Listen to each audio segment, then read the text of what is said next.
Alors, voici le programme de nos assises. Donc, le docteur José aura la parole pendant peut-être 1 heure, 1 heure 30. Après, on va passer aux questions. Et à la fin, au fond de la salle, il y a la table de littérature pour ceux qui veulent se procurer des livres. Alors, je vous demande de recevoir le docteur José, qui nous vient des États-Unis, le grand conférencier, notre coach, celui qui a ce grand souci d'Empower l'Africa. Sous vos applaudissements, nous recevons le docteur José Mouzin.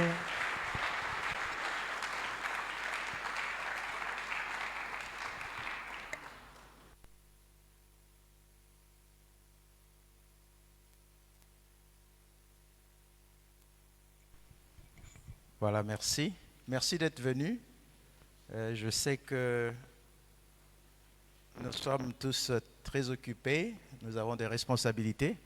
Là, j'aimerais d'abord commencer par vous remercier pour votre temps, que je respecte.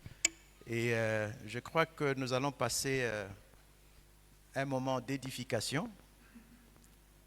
Nous avons un pays à construire, nous avons des familles à bâtir, nous avons des communautés à développer. Et cette conférence est importante. Quand je parle aux jeunes, je dis, j'aurais souhaité que mes parents aient l'opportunité de participer à une conférence pareille pour me mettre sur une bonne voie. Mais pour nous, nous allons nous remettre à l'adage qui dit que le meilleur moment de planter un arbre, c'était il y a 10 ans. Et le deuxième meilleur moment, c'est maintenant. Donc si tu as raté de faire ce que tu devais faire dans le passé, nous avons du moins l'opportunité maintenant de prendre les bonnes décisions financières qui peuvent nous aider à aller de l'avant.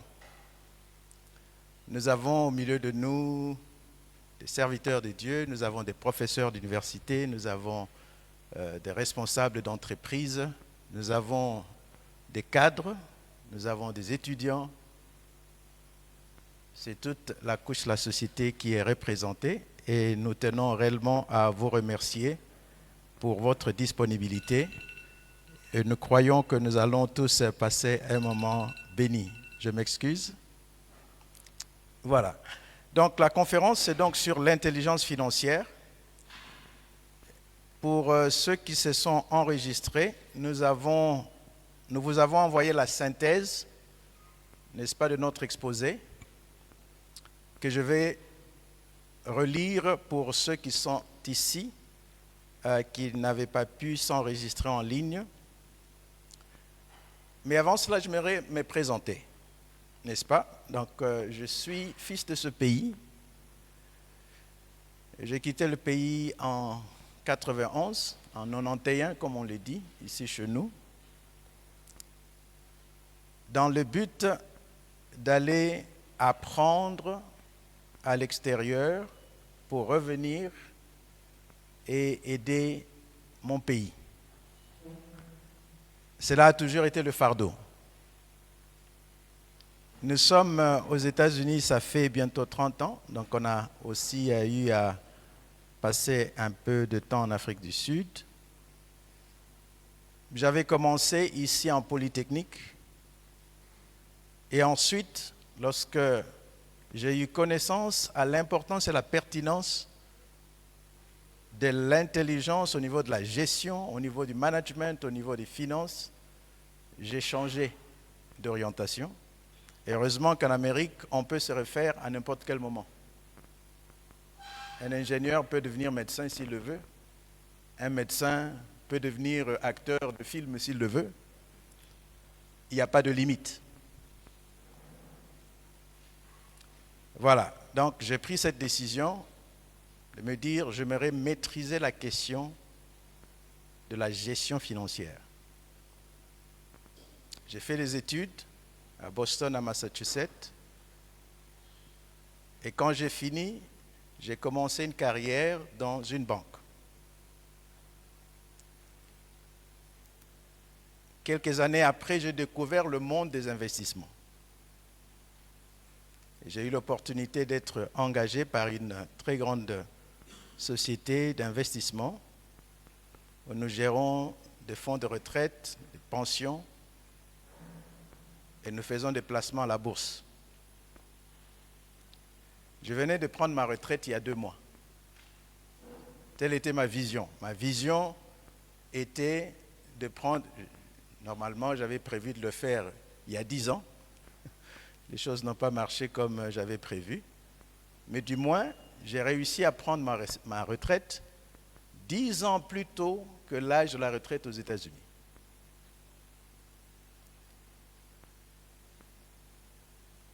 La retraite, ce n'est pas l'arrêt du travail, n'est-ce pas? Il y a un passage de la Bible qui dit « Dès le matin, sème ta sémence, le soir, ne laisse pas reposer ta main », n'est-ce pas? On lit ça. Mais l'application, c'est-à-dire qu'il y a 2 types d'occupations dans la vie. Il y a l'emploi et il y a le travail. Le plus souvent, les gens se contentent à l'emploi et ils travaillent, ils restent toute leur vie employés. Dès mon jeune âge,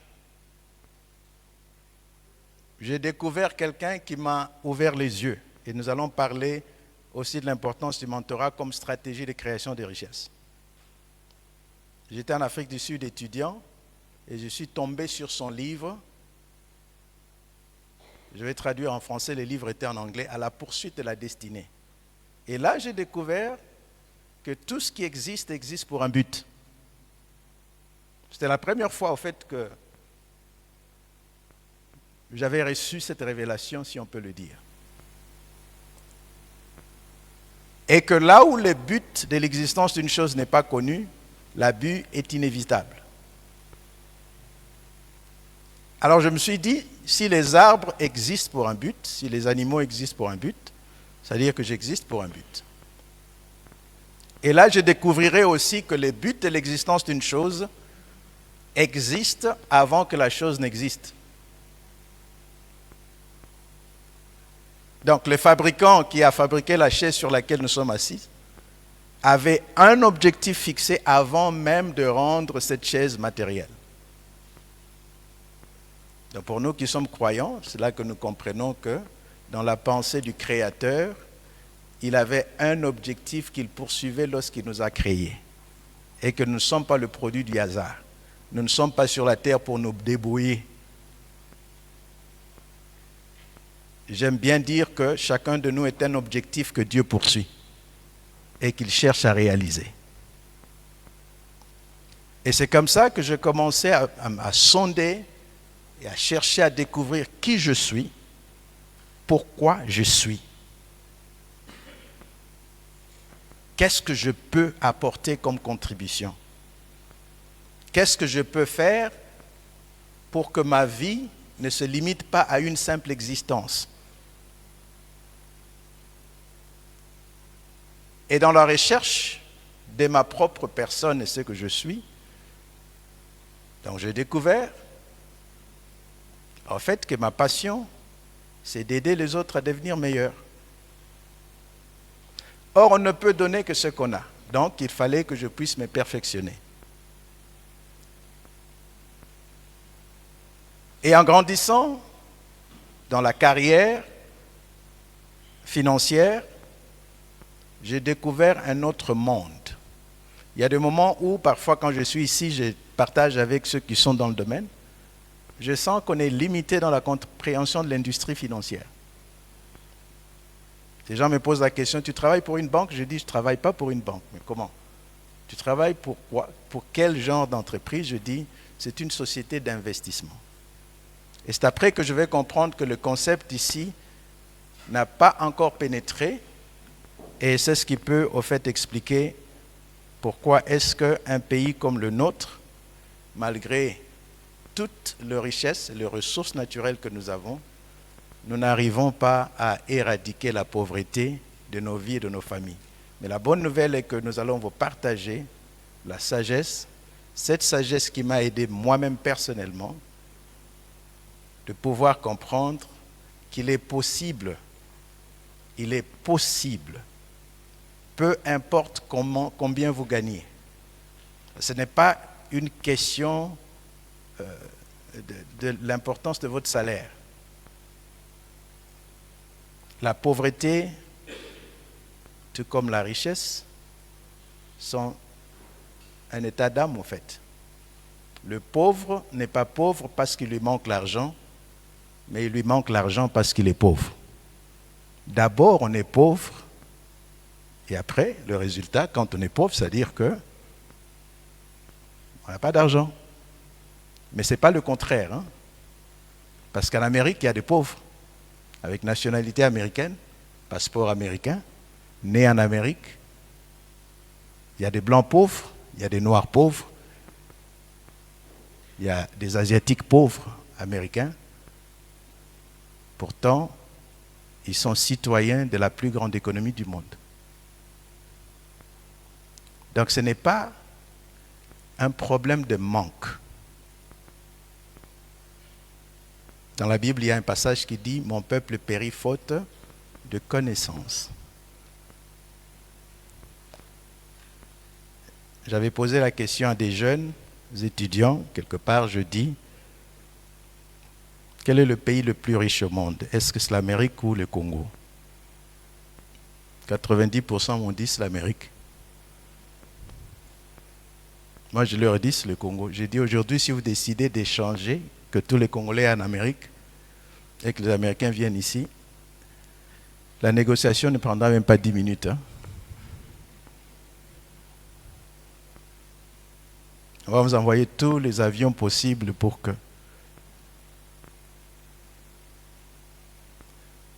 nous sommes bénis. Nous sommes bénis. Nous sommes bénis. Et il est possible de jouir de cette bénédiction que nous avons ici. Alors, j'ai fait carrière dans l'industrie des investissements et c'est cette sagesse que je vais vous partager. Je vais vous donner des outils. C'est à la fois simple, mais ce n'est pas facile à faire. Et ce que j'ai compris dans la vie, c'est que les choses simples sont souvent difficiles à faire. Choses simples.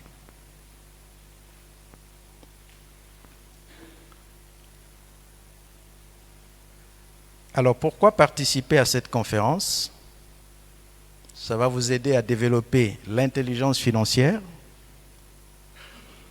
Ça va vous aider à accéder à des stratégies concrètes. Nous allons parler du concret.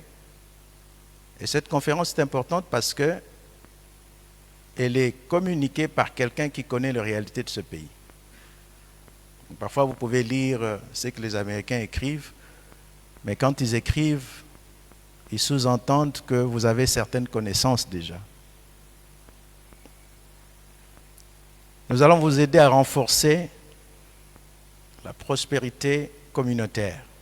Et je vais beaucoup insister sur l'importance de la synergie, l'importance de lutter ensemble, en communauté.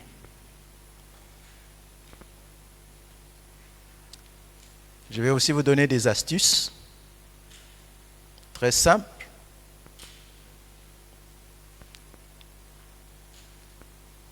L'une de mes particularités, c'est de prendre des concepts complexes, de les diluer et d'utiliser un langage abordable, courant, parce que le but de la communication, c'est de provoquer la compréhension. On communique pour provoquer la compréhension. Donc on ne communique pas pour impressionner. Donc je vais utiliser des termes que tout le monde, même s'il y a des jeunes ici, que vous allez comprendre. Je vais aussi souligner l'importance de l'immigration organisée comme levier de prospérité. Le mot-clé, le terme clé, c'est immigration organisée. Vous êtes en train de voir ça ici, des gens qui immigrent ici. pour des raisons économiques. Et ils prospèrent plus ici qu'ils ne pouvaient prospérer chez eux. Vous pouvez faire la même chose aussi. Vous pouvez miser sur certains pays. Le monde est global maintenant. Quand je parle de pays, je ne parle pas seulement de l'Europe, de l'Occident. Il y a certains pays africains où vous pouvez mieux germer et prospérer. Donc, ne vous limitez pas. Ayez une vision globale.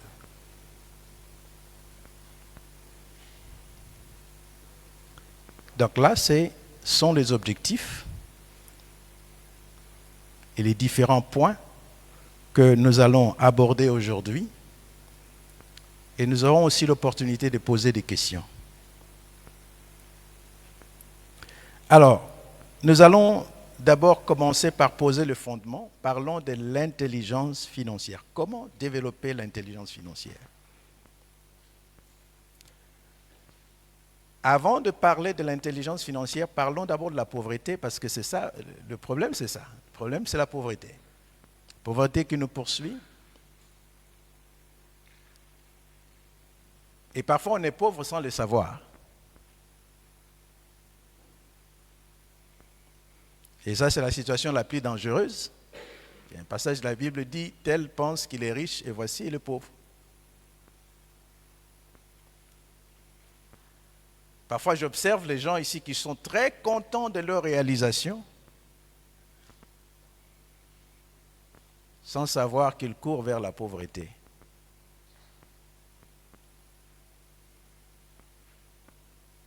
On peut soit être victime de la pauvreté ou victime de l'appauvrissement.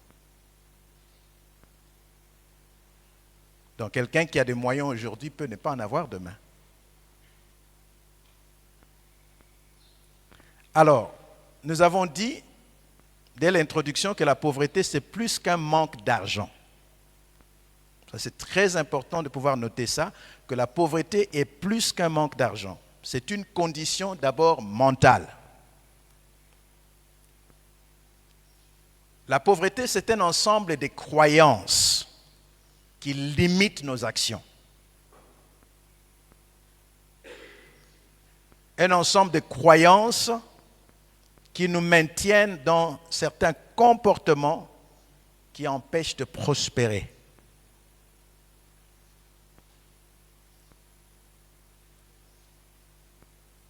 Et cette pauvreté, le plus souvent, va se manifester par la qualité de décision que nous prenons par rapport aux ressources à notre disposition. Donc je peux regarder comment est-ce que quelqu'un traite son salaire de $100 ou de $150 et déterminer s'il est riche ou pauvre.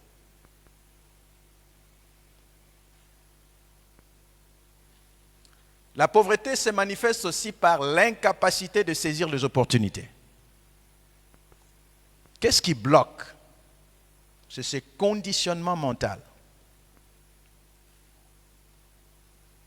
La pauvreté, c'est l'incapacité à utiliser efficacement les ressources que nous avons à notre disposition pour créer quelque chose de plus grand. Les riches sont des incubateurs. Pour ceux qui lisent la Bible comme moi, j'aime la Bible parce que c'est la Bible qui a créé, qui a industrialisé le monde.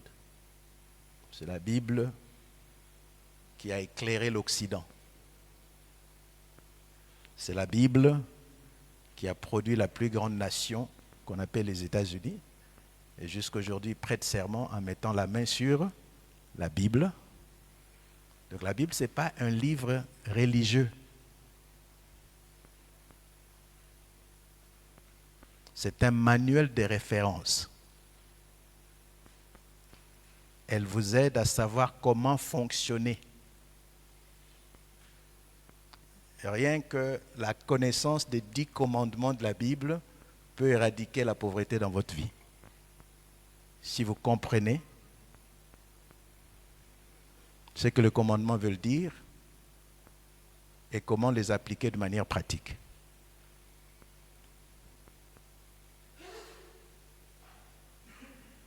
Et lorsque vous lisez dans la Bible, vous verrez que la plupart des miracles qu'on montre se font toujours à partir des ressources limitées. Toujours. On parle de la veuve avec un peu d'huile. On parle de 5000 personnes, sans compter les femmes et les enfants, à nourrir avec combien? 5 pains et 2 poissons. C'est fait à dessein. Pourquoi on nous donne des chiffres? Pourquoi on dit qu'il y a 5000 personnes, mais il n'y a que 5 pains? Il y a 5000 personnes, il n'y a que 2 poissons. Pourquoi des chiffres?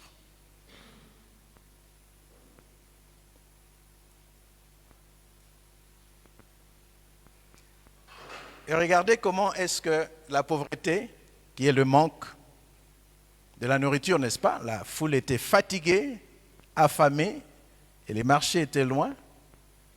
Comment est-ce que ce miracle va se produire? L'intelligence financière. D'abord, on te dit, qu'est-ce que vous avez?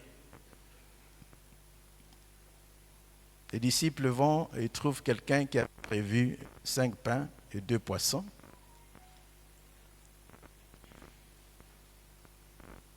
Et Jésus dit, apportez-moi cela. Et ça, c'est un principe d'investissement très important. Vous pouvez écrire que le seul argent qui peut se multiplier, c'est celui qui quitte votre main. Écrivez ça, c'est très important. Le seul argent qui peut se multiplier, c'est celui qui quitte votre main. Faites l'expérience, gardez l'argent dans vos poches, mettez l'habit, accrochez l'habit dans votre garde-robe, venez 5 ans après, ouvrez, comptez l'argent. Ça ne va jamais se reproduire.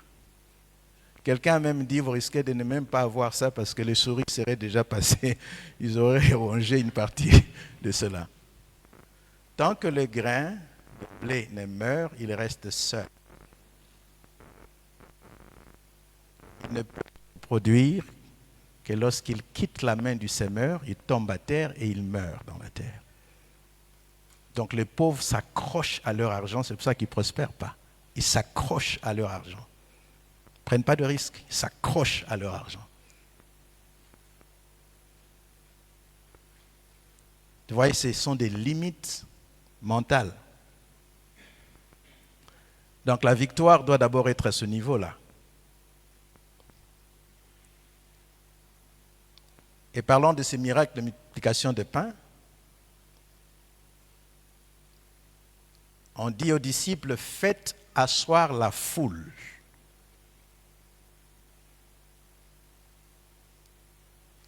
J'observe, il y a quelques jours je suis arrivé, je vous observe, j'observe les activités autour de la ville. Les gens sont trop agités. Il faut s'asseoir. Il faut s'asseoir. Cessez de courir derrière l'argent chaque jour. Ce n'est pas comme ça qu'on élimine la pauvreté. Il est écrit dans le livre de Proverbes, celui qui réfléchit sur les choses trouve le bonheur. Le bonheur est dans la réflexion. À un certain moment, il faut faire silence. Laissez-moi vous dire ceci. Vous ne mourrez pas parce que vous avez pris la décision de prendre une journée de réflexion pour examiner votre situation et développer des pistes de solutions qui peuvent vous aider à sortir de la pauvreté. Mais la tendance que je vois, les gens n'ont même pas le temps de s'asseoir pour réfléchir ensemble. J'appelle les gens et dis, mais on peut se voir, je vais partir bientôt. Non, je suis très occupé. Occupé à faire quoi? Il y a le bonheur dans la réflexion.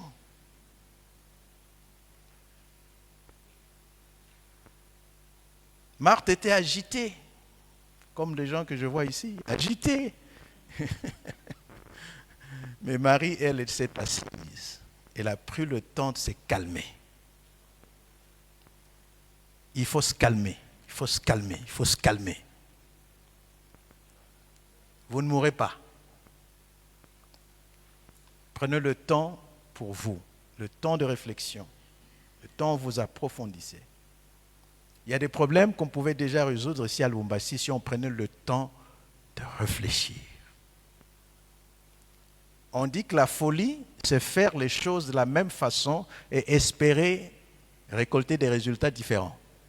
Écrivez cette définition de la folie.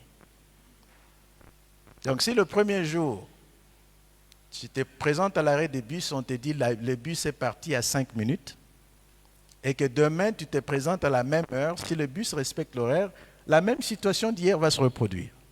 Donc la sagesse exige que tu as raté les bus hier, que tu puisses peut-être te réveiller un peu plus tôt le jour après. Les mêmes actions produisent les mêmes résultats. Si ce que vous faites marcher, vous seriez déjà loin, n'est-ce pas?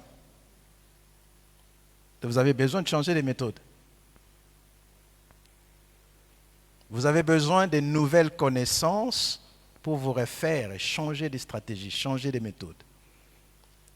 Donc voilà pourquoi, vous voyez, donc on lit seulement, les gens disent Jésus a multiplié le pain, on a nourri 5000 personnes. Mais ce sont des principes financiers qu'on apprend. Que la satisfaction des besoins de 5000 personnes ne dépend pas de 5000 pains. 5 pains suffisent. 2 poissons suffisent. Mais ça passe par quoi? L'organisation. On dit, faites-le asseoir. Par groupe de 50, par groupe de 100. J'aime la Bible, c'est... On quantifie même. Hein?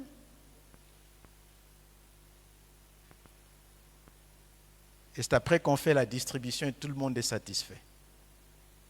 Il y a même des restes. On dit qu'il y a 12 paniers qui sont restés après. Donc l'organisation a produit le miracle. L'Occident produit des miracles par l'organisation. Il y a même des pays sans minerais. Rien, absolument rien. Ils n'ont que le soleil, le sable et la mer. Ils ont un pays plus énorme, plus grand, pays qui ont tout. La différence, c'est quoi? C'est qu'ils ont pris le soin de s'asseoir, n'est-ce pas? De s'organiser en réseau, s'organiser en groupe, s'organiser en communauté. Faites-les asseoir en groupe de 50, groupe de 100. Ils comprennent l'importance de la synergie. Et c'est ce qui a produit le miracle. Alors, je vais vous donner quelques définitions classiques de la pauvreté. Pourquoi est-ce que je commence par la pauvreté avant de parler de la richesse? Oui, parce que ça va ensemble, hein, n'est-ce pas? C'est comme la lumière et les ténèbres. Dieu dit, je mets devant toi quoi? La bénédiction et la malédiction. Il faut comprendre les deux. La vie et la mort. Il faut comprendre les deux. Donc on ne peut pas mieux comprendre la richesse et comment produire la richesse si on ne comprend pas la pauvreté. Parce que si tu ne sais pas faire un diagnostic personnel à ton propre niveau pour savoir de quelle pauvreté est-ce que je souffre. Parce qu'il y a plusieurs formes de pauvreté. Et le plus souvent, nous pensons que nous sommes riches parce que nous avons vaincu une forme de pauvreté, mais vous êtes exposé à une autre forme. Alors la première définition de la pauvreté, c'est ce qu'on appelle la pauvreté absolue. Ça, c'est connu de tout le monde, la pauvreté absolue. Donc, lorsqu'on parle de la pauvreté absolue, cela désigne une situation où une personne n'a pas accès aux ressources de base nécessaires à la survie, telles que la nourriture, l'eau potable, un logement décent et des soins médicaux essentiels. Donc, si quelqu'un n'a pas accès à ça, on dit qu'il est absolument pauvre. La plupart d'entre nous, nous avons déjà franchi cet obstacle-là. Nous mangeons, nous avons un logis, nous avons un moyen de déplacement, nous pouvons envoyer nos enfants à l'école. Donc, nous avons déjà vaincu la pauvreté absolue, mais peut-être qu'il y a des gens ici qui font encore face à cette pauvreté absolue.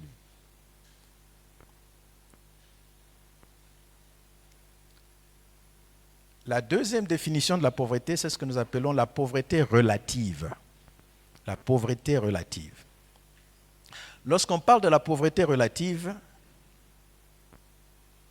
Donc il s'agit d'une pauvreté qui dépend du contexte social et se définit par rapport à la richesse des autres membres de la société. Par exemple, ici, si je dis pour mieux vivre, bon, peut-être bien vivre, pas mieux, mais bien vivre, on a besoin de revenus mensuels de combien en moyenne? Là, nous commençons déjà à participer. Vous pouvez m'aider pour qu'on puisse contextualiser.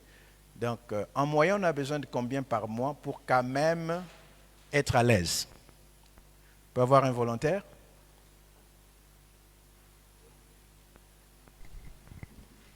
Un volontaire, rapidement. J'aime que la session soit interactive. Bon, s'il y a même un expert, il peut nous aider hein, en cette matière. Voilà, il y a une main là-bas.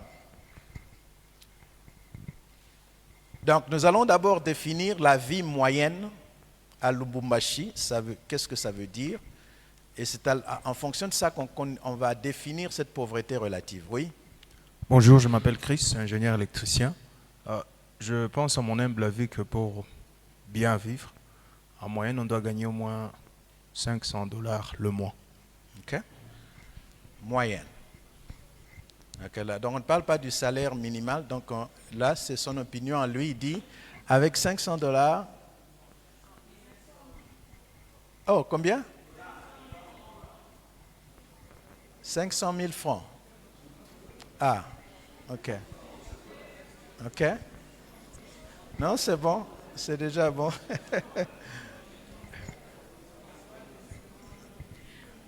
Bonjour à tous, Bonjour. Je m'appelle Ange. En fait, moi je dirais que ça dépend des familles. Il y a une famille qui n'a pas peu d'enfants et une famille qui a beaucoup d'enfants. Tout dépend de famille. Mais avec 50 000 francs, pour une famille qui n'est pas nombreuse, ça peut aller. Ah, on parle de par mois. Ah, ok. Moi j'ai compris par jour en fait. Non, par mois. Ah, ok. Par mois, c'est combien? Donc 1 500 000 francs. On fait carrément x 30. OK. OK. Bonjour, moi c'est Madame Scholastique. Pour bien vivre, il faut au moins $3 par mois. OK.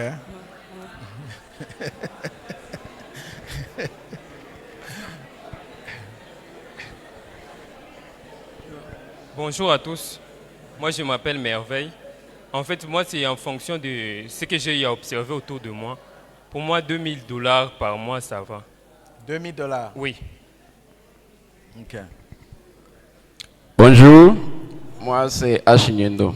Je dirais moi que ça dépendrait de chaque famille et des normes, des conditions de vie des gens qui passent et des responsabilités qu'ils ont. Un montant fixe ne suffit pas, ça varie.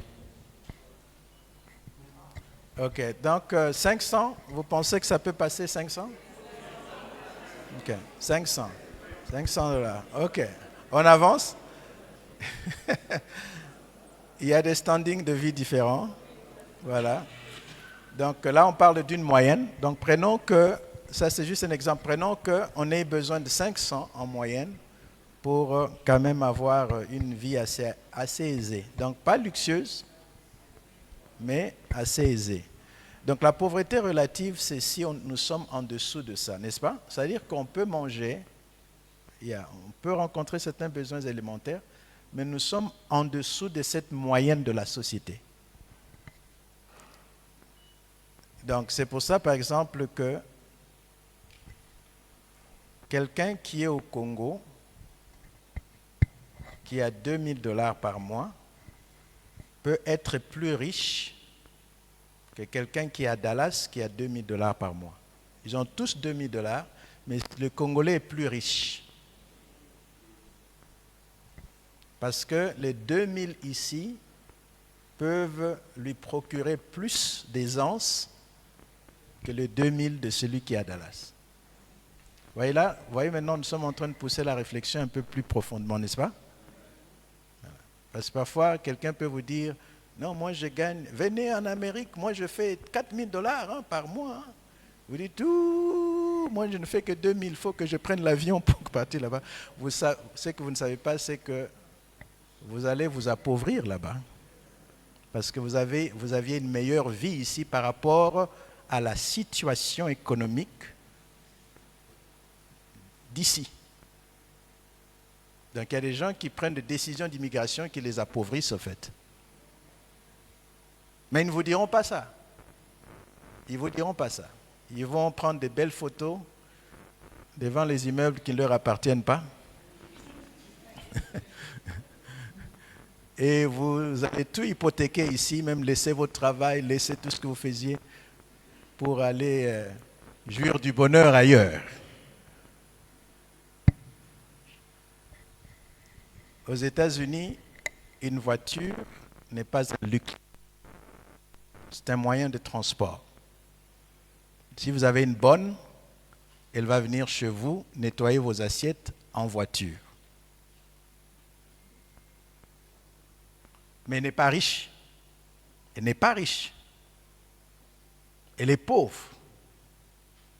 Mais elle peut conduire une voiture neuve, mais elle est pauvre.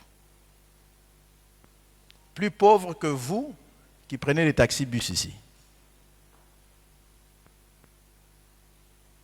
Donc ce sont des questions très importantes.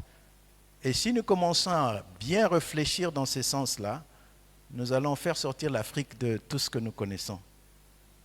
Et nous n'aurons pas nos jeunes qui vont à l'océan prendre tous les risques et tout, en laissant des grands trésors dans leur village et partout où ils étaient, parce qu'ils n'ont pas eu l'opportunité de s'asseoir comme aujourd'hui dans une conférence comme celle-ci avant de prendre cette décision-là.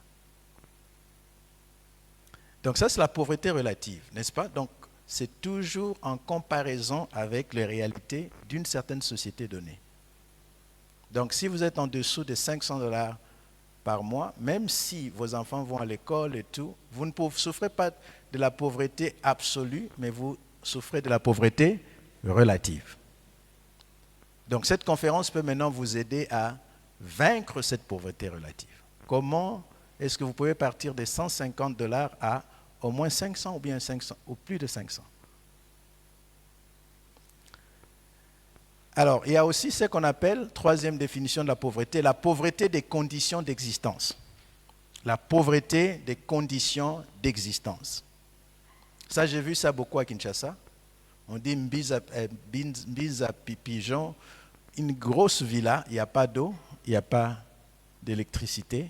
Et la nuit, on a peur que les voleurs peuvent entrer et nous faire du mal.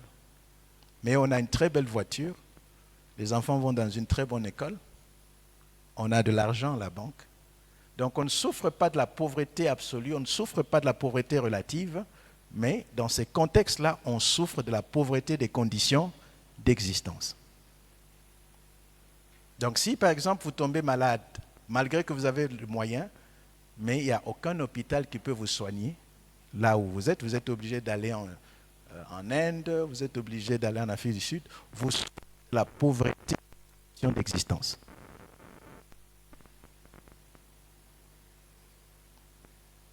Donc je voulais juste dire que nous sommes tous pauvres.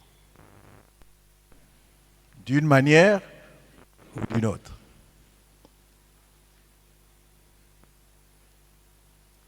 Nous devons tous lutter contre cette pauvreté. Nous devons lutter, mais chacun a sa version de la pauvreté. Chacun a sa version. Certains sont au niveau de la pauvreté absolue, d'autres sont au niveau de la pauvreté relative, d'autres sont au niveau de la pauvreté des conditions d'existence. Alors, définissons maintenant l'intelligence financière, n'est-ce pas? Parce que c'est ça la thématique. Lorsqu'on parle de l'intelligence financière, qu'est-ce que nous voulons dire? Là, vous allez écrire. Je vais lire pour vous la définition que j'ai pu construire pour vous. L'intelligence financière, c'est la capacité de comprendre et d'appliquer des principes financiers solides pour faire croître ses ressources. Je pourrais même dire ses ressources limitées, n'est-ce pas? Donc, pour ceux qui sont économistes, quand on parle d'économie, on parle de la gestion des ressources limitées. Gestion des ressources limitées. Alors, cette intelligence financière implique de savoir comment gérer ses revenus, comment gérer ses dépenses, comment gérer ses investissements.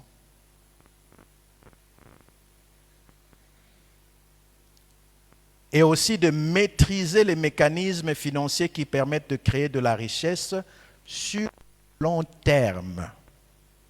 C'est très important que je puisse insister là-dessus, parce qu'en Afrique, ce qu'on voit, c'est des gens qui ont eu beaucoup de richesse, beaucoup d'argent, et qui ne réussissent pas à le transférer à la génération suivante. Vous avez des enfants pauvres qui ont eu des parents riches. Donc, quelque part, il y avait cette lacune au niveau de la transmission de la richesse. J'observe certaines familles ici, les parents sont lourdement investis dans l'immobilier et ils envoient les enfants en Europe qui font la médecine. Il n'y a pas de rapport. Et après, on dit à ce médecin-là, bon, j'ai laissé toutes ces parcelles, c'est à toi de gérer. On n'apprend pas la gestion à l'école de médecine.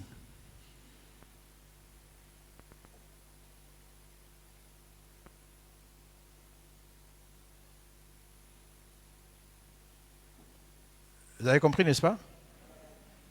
Donc, si vous construisez un patrimoine financier, commencez à penser à comment léguer cela.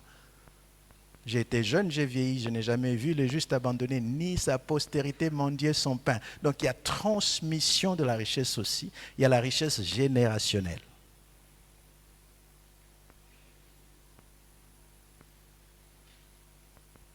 Donc il faut apprendre toutes ces choses, non pas seulement construire la richesse, mais comment transférer cela pour que la génération de tes enfants prenne cette richesse et l'amène à un autre niveau. Et ainsi de suite. Normalement, chaque génération de votre lignée devait être chaque nouvelle génération devait être plus riche que la génération avant. Et non pas le contraire, n'est-ce pas? Donc on ne doit pas être là à dire, vraiment dans le passé, il fallait voir à quoi ressemblait Lubumbashi. Nous on a des parents congolais qui disent ça aux enfants. Nous, quand on était étudiants, on avait un cafétéria. On mangeait, on était boursiers. Mais vous êtes en train de vous accuser que vous avez mal géré les opportunités qui vous étaient offertes. Donc il n'y a pas seulement l'intelligence pour créer la richesse qu'on doit avoir, mais nous devons aussi avoir l'intelligence de transmission de la richesse.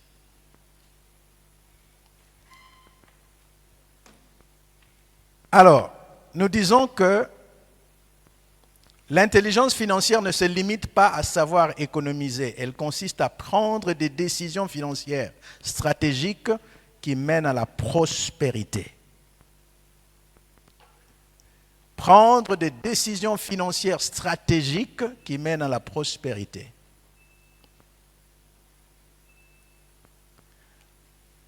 Alors, nous allons maintenant basculer vers des recommandations pratiques, n'est-ce pas? Nous vous avons promis que cette conférence sera une conférence stratégique et pratique.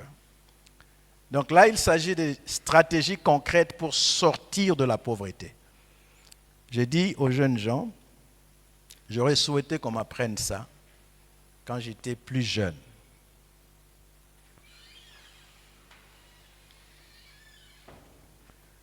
D'abord, la première stratégie, notez, c'est se connecter à un mentor. Se connecter à un mentor. Si vous êtes le plus intelligent dans votre groupe, dans votre clique, vous êtes dans un mauvais groupe.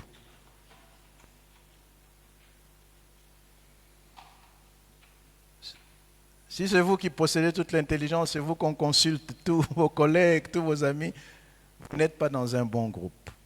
Le faire aiguise le faire. Il faut chercher la compagnie des gens qui peuvent vous défier, qui peuvent chaque fois vous pousser à vous améliorer, qui vous poussent à voir que vous n'êtes pas encore arrivé. C'est le plus grand danger, c'est de célébrer sa victoire et stationner. Qui ne progresse pas, regresse.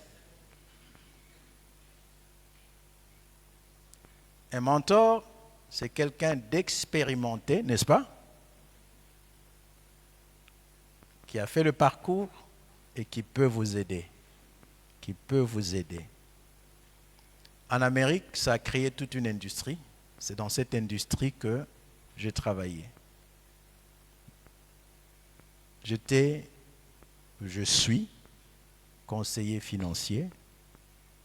De la même façon qu'on a besoin d'un médecin quand on est malade, n'est-ce pas?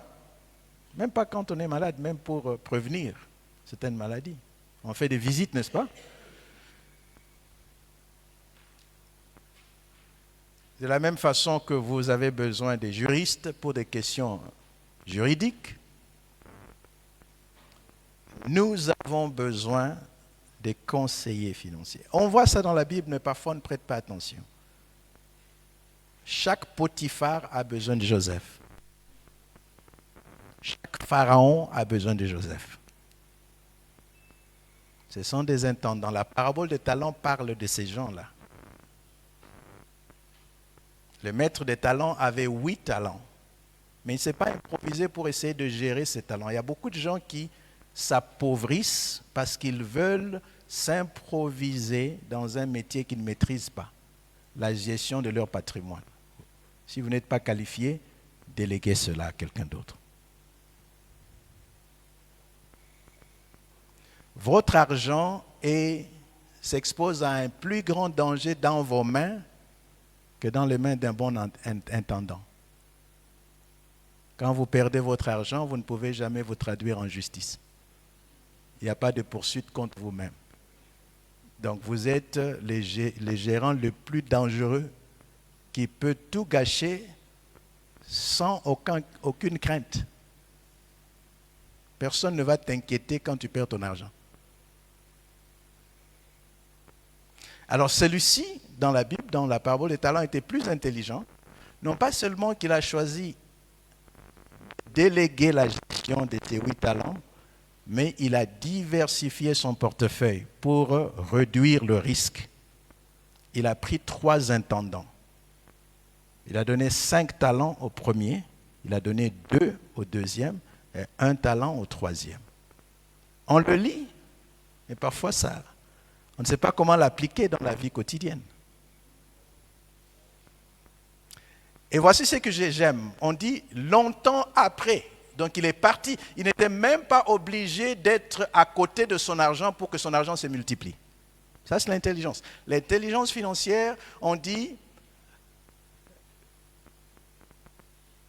en vain vous levez-vous tôt et vous couchez-vous tard pour un salaire de misère. Il en donne autant à ses serviteurs dans leur sommeil. Si le seul moyen pour vous de faire de l'argent, c'est de vous impliquer physiquement, vous n'allez pas créer la richesse. Vous allez peut-être couvrir vos factures et tout, mais vous ne serez pas riche.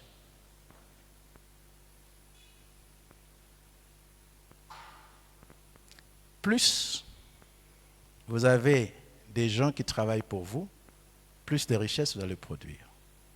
Et les intendants travaillent pour vous. Vous n'avez que 24 heures par jour, n'est-ce pas? Vous avez combien? Sur le 24, nous travaillons combien en moyenne? Combien d'heures? 8 heures.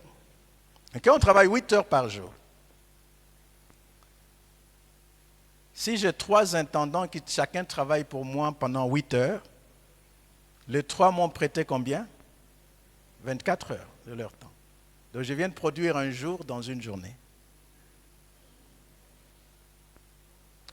Vous lisez le passage qui dit « Un jour c'est comme 1000 ans comme... » Mais on dit ça seulement comme ça. Et on lit et puis voilà, on passe à autre chose. Vous pouvez faire d'une année 1000 ans.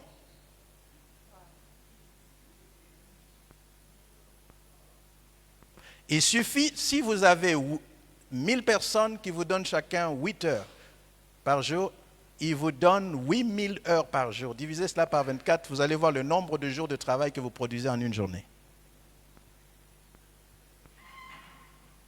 C'est comme ça que la richesse se crée.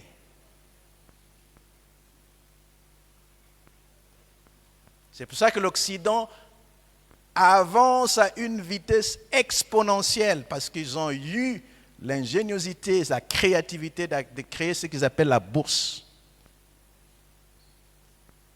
Par la bourse, je peux investir dans n'importe quel pays au monde sans avoir besoin d'aller dans ce pays. Pendant la pandémie, beaucoup de gens, tout ce qu'ils ont retenu, c'était, il y a un virus là, il faut se protéger. Et moi, parce que j'étais du domaine, parce que je savais que la finalité de tout, c'était les vaccins. Je savais ça déjà. La finalité de tout, c'est que 7 milliards de personnes vont se faire vacciner. Donc, tout ce que je fais, c'est faire des recherches sur des sociétés qui travaillaient sur des recherches de vaccins. J'ai pris Pfizer, j'ai pris Moderna, et j'ai fait 400% de bénéfices en faisant des placements dans ces sociétés, sans me déplacer et aller dans ce pays-là. Tout s'est fait avec votre téléphone que vous avez.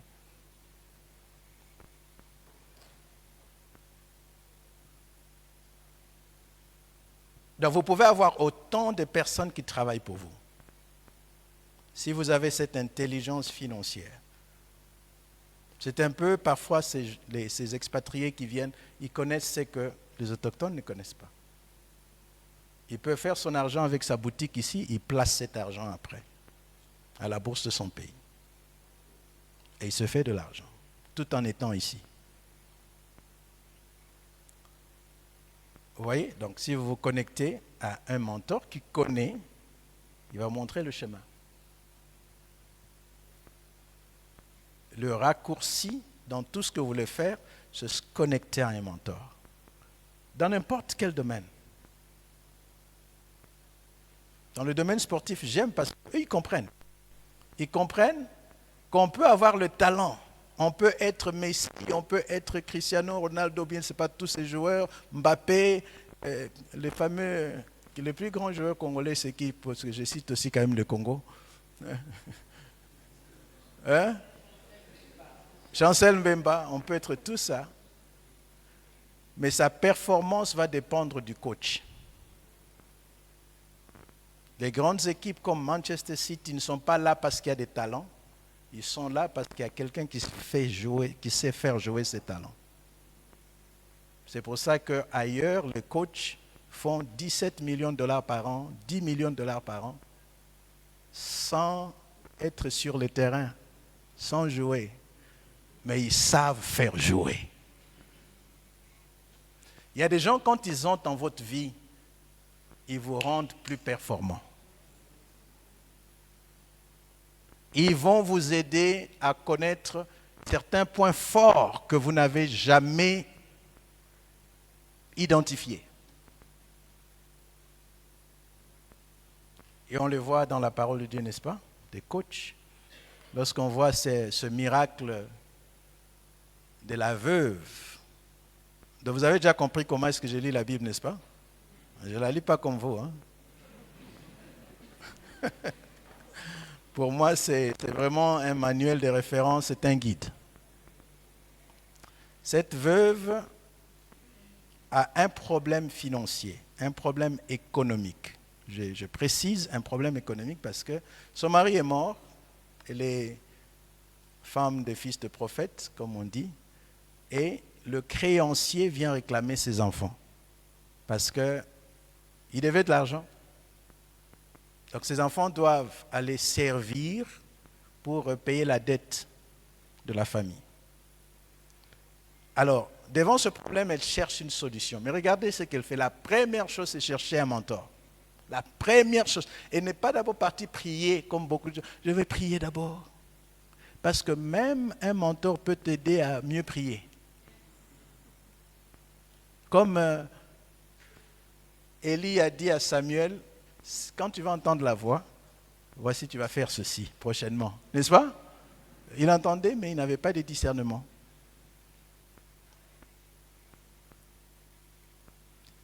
Tout ne se règle pas par la prière. Ok? Alors, elle va chez le coach, le mentor, Élisée. Elle expose le problème. Voici, mon mari est mort, c'était un homme qui craignait Dieu, et le créancier est venu pour réclamer les enfants.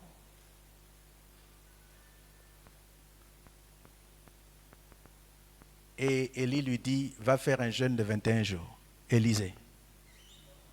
C'est ce qu'il lui dit?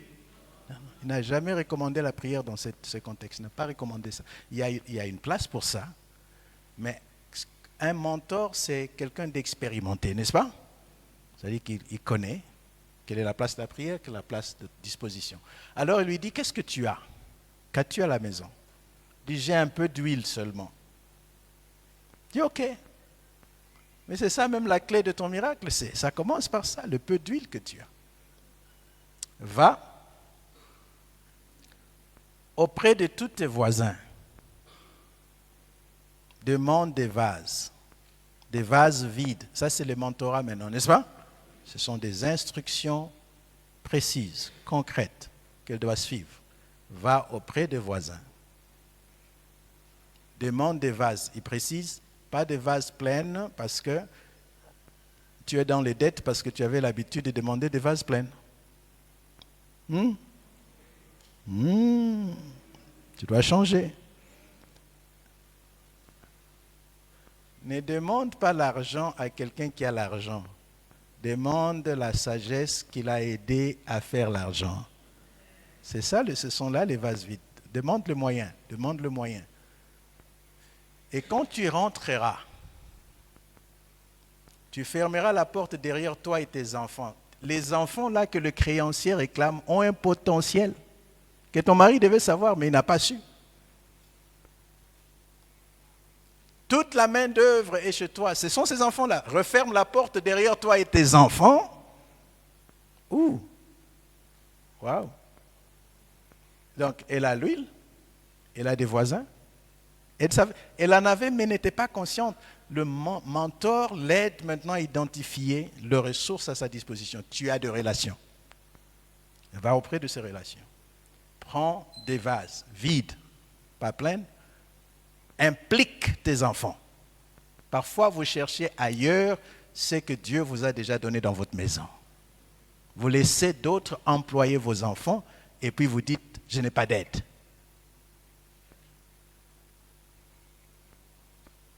Ce sont ces enfants qui ont commencé à amener le vase. Et elle remplissait. Et après, elle rentre encore chez le mentor. Vous voyez, elle n'a pas posé d'autres actes que de rentrer encore pour avoir d'autres instructions. On lui dit maintenant, va vendre l'huile. Des deux, paye d'abord ta dette et tu vivras de ce qui restera. Donc, vous voyez, c'est un changement de comportement, une reprogrammation, parce que comment est-ce qu'elle se retrouvait dans les dettes, elle faisait l'inverse. Elle vivait d'abord et les dettes après. Il dit, cette fois-ci, tu payes d'abord ta dette et ensuite, ce qui restera, c'est avec ça que tu vivras. J'ouvre une parenthèse, je vous donne une loi que si vous l'appliquez, vous êtes déjà sur une bonne voie pour éradiquer la pauvreté. Et je peux vous aider dans le one-on-one, comme on dit en anglais, à pouvoir appliquer. Parce que, au fait, le travail d'un coach ou d'un mentor, ce n'est pas de vous donner les talents. C'est de vous aider à aiguiser le talent que vous avez déjà. Vous avez compris, n'est-ce pas? Alors, j'appelle cela la règle de 10, 20 et 70. Écrivez cela. La règle des 10, 20 et 70.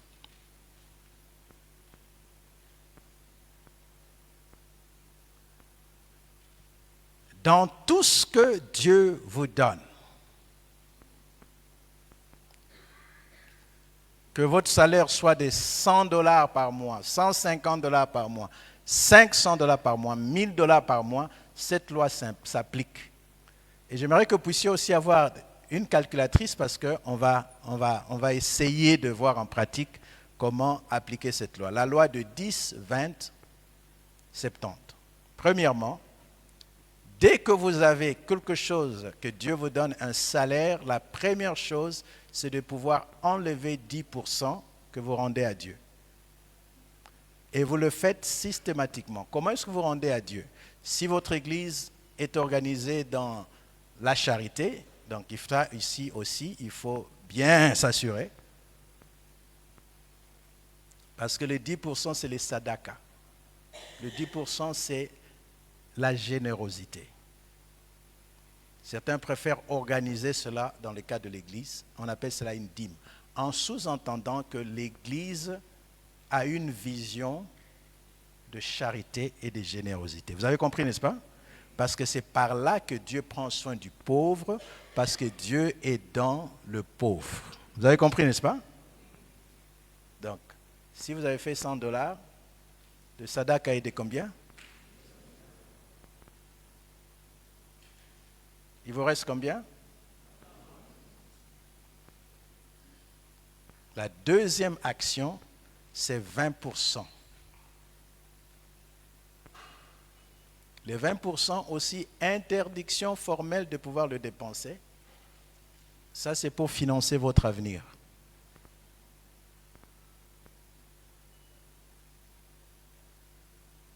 C'est pour financer votre avenir. C'est pour financer les années des vaches maigres. C'est pour financer la vieillesse. C'est pour financer l'achat de votre maison. C'est pour financer toutes ces choses qui sont dans le futur. Pharaon reçoit un rêve des 14 ans stratégiques qu'il faut gérer. 14 ans stratégiques, divisés en deux. 7 années des vaches maigres, plutôt des vaches grasses, et 7 années des vaches maigres. C'est ça la vie, au fait. Parce qu'il y a des gens qui, j'ai perdu l'emploi. Ce n'est pas une nouveauté.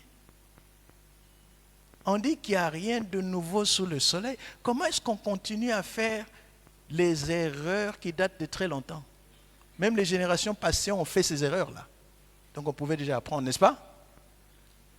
Il est probable que tu perdes ton travail un jour, vrai ou faux? Il est probable que tu puisses tomber malade un jour, vrai ou faux?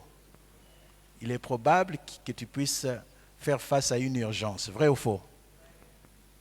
Donc on le sait déjà. C'est inévitable, ça va arriver. Donc il faut vivre par anticipation. Donc si je fais $100, les $10, le 10 premiers dollars, c'est pour la dîme. Les 20 prochains dollars, c'est pourquoi? Pour votre avenir. C'est-à-dire, interdiction formelle de pouvoir bouffer les 20%. Qu'il vente, qu'il pleuve, qu'il neige, vous ne touchez pas à ça. Et c'est la sagesse que Joseph donne à Pharaon pour gérer cette situation économique. Tu as 14 ans à gérer, 7 ans où tout va bien marcher et 7 ans où tout va mal marcher. Comment tu le gères? Tu augmentes la production pendant les 7 ans d'abondance et tu prélèves 1/5 de la récolte que tu mets de côté, que tu ne touches pas. 1/5, c'est combien? 20%. Si vous lisez, ce n'était pas un conseil, ce n'était pas une idée, parce que même Pharaon dit, tu as l'esprit supérieur. C'est-à-dire que c'est l'esprit du Créateur qui a révélé ce principe. C'est là où je tire le principe de 10, parce que c'est dans le livre de référence, de 20, parce que c'est dans le livre de référence, et pour la veuve, on dit, tu vivras de ce qui restera. Donc des 70% qui restent. Donc si tu fais $1000, tu ne vis pas avec 1000, tu vis avec $700. Il y a un silence de mort. Hein? Alors maintenant, prenez votre salaire, prenez le 20% dont je viens de parler, donc prenez 20% de ce salaire-là, multiplié par le nombre d'années où vous êtes en train de faire ce travail-là. C'est l'argent que vous deviez déjà avoir. mais que vous n'avez pas.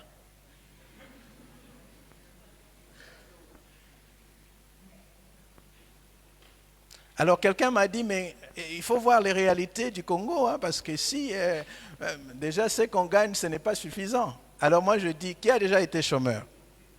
Je pose la question de ça. Qui a déjà été chômeur dans la salle ici? Ok. Qui a eu le chômage le plus long? Donc tu peux par exemple dire que c'est pour moi en tout cas ça. Ok. C'est combien d'années, maman? 10 ans de chômage. Et quand on est chômeur ici, on gagne combien? Alors je dis, comment est-ce que vous pouvez vivre pendant 10 ans sans rien, mais vous ne pouvez pas vivre avec 70% de quelque chose? Où? Donc nous sommes dans un pays où on peut vivre sans rien, mais on ne peut pas vivre avec 70% de quelque chose.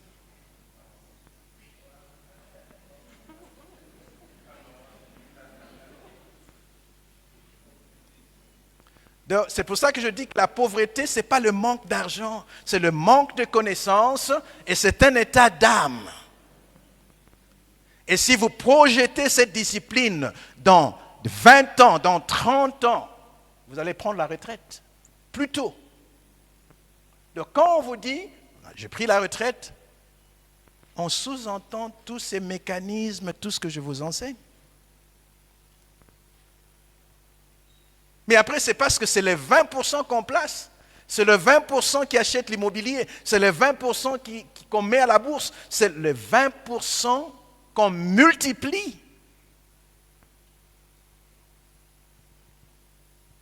Donc la richesse, ce n'est pas de la magie.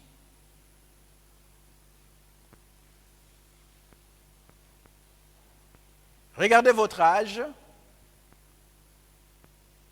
Rentrez en arrière et dites-vous si vous aviez participé à cette conférence quand vous aviez 20 ans.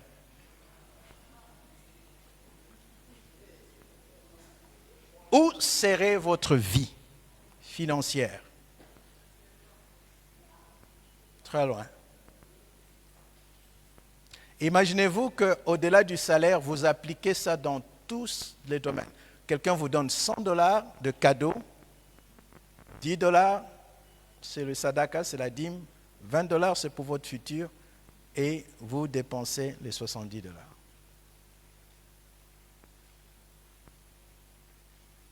Vous avez une prime, vous faites la même chose. Si vous appliquez cette loi, vous ne serez pas pauvre.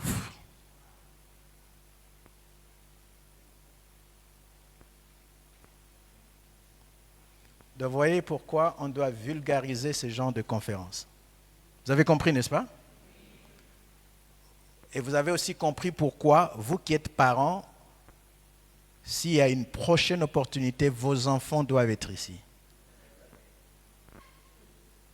Même s'ils ont 12 ans, un enfant de 12 ans peut comprendre ce que je dis. Montre à l'enfant la voie qu'il doit suivre quand il est encore enfant et quand il grandira, il ne s'en détournera pas. Un enfant, c'est un ordinateur sans programme quand il naît. C'est vous qui le programmez. Tout ce que vous lui dites, il va faire. Mais nous limitons notre responsabilité à dire « je paye le Minerval ». À l'école, on n'apprend pas aux enfants ce que je vous dis ici. Même en Amérique, ils n'apprennent pas ça. Je vous dis en passant que pour que le système capitaliste marche, il faut un grand nombre de pauvres. C'est le seul moyen.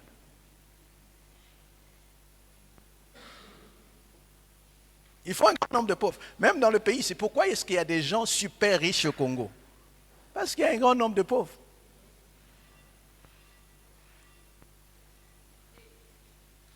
Et les super riches, ils se servent de l'ignorance, de la pauvreté des pauvres.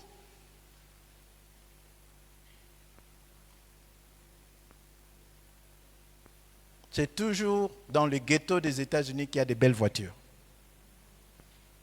Plus belles que dans les beaux quartiers résidentiels.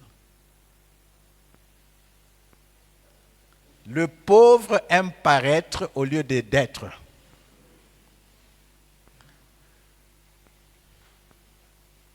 En Amérique, il y a même un adage qui dit « fake it until you make it ». On peut dire il faut faire semblant d'être riche jusqu'à ce que tu deviendras riche. Mais c'est un piège. Hein? À force de le faire, ça risque de devenir un travail à temps plein.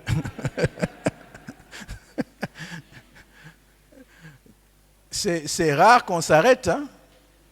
Donc le réflexe, dès qu'on a le salaire, on achète la veste la plus chère. Pour qu'on passe inaperçu. Hein? Donc les poches vides mais bien habillées. Voiture chère. Je dis toujours à mes enfants, quand ils me disent, papa, achetons, j'ai besoin d'acheter telle chose. Je dis, c'est très bien.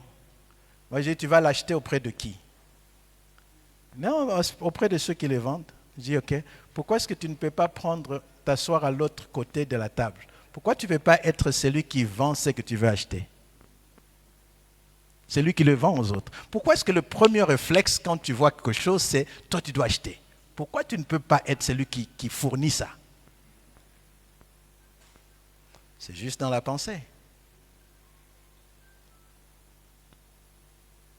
Si tu aimes t'habiller, deviens un styliste. C'est la meilleure façon d'être à côté des habits.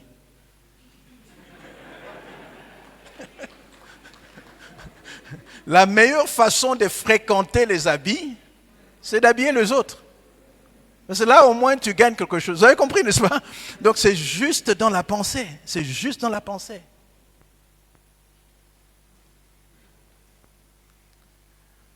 Alors, voyez, ça, c'est des choses pratiques. Comment est-ce qu'on construit la richesse?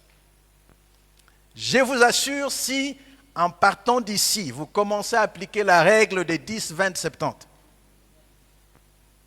dans 12 mois, quand je vous rencontre, vous allez témoigner.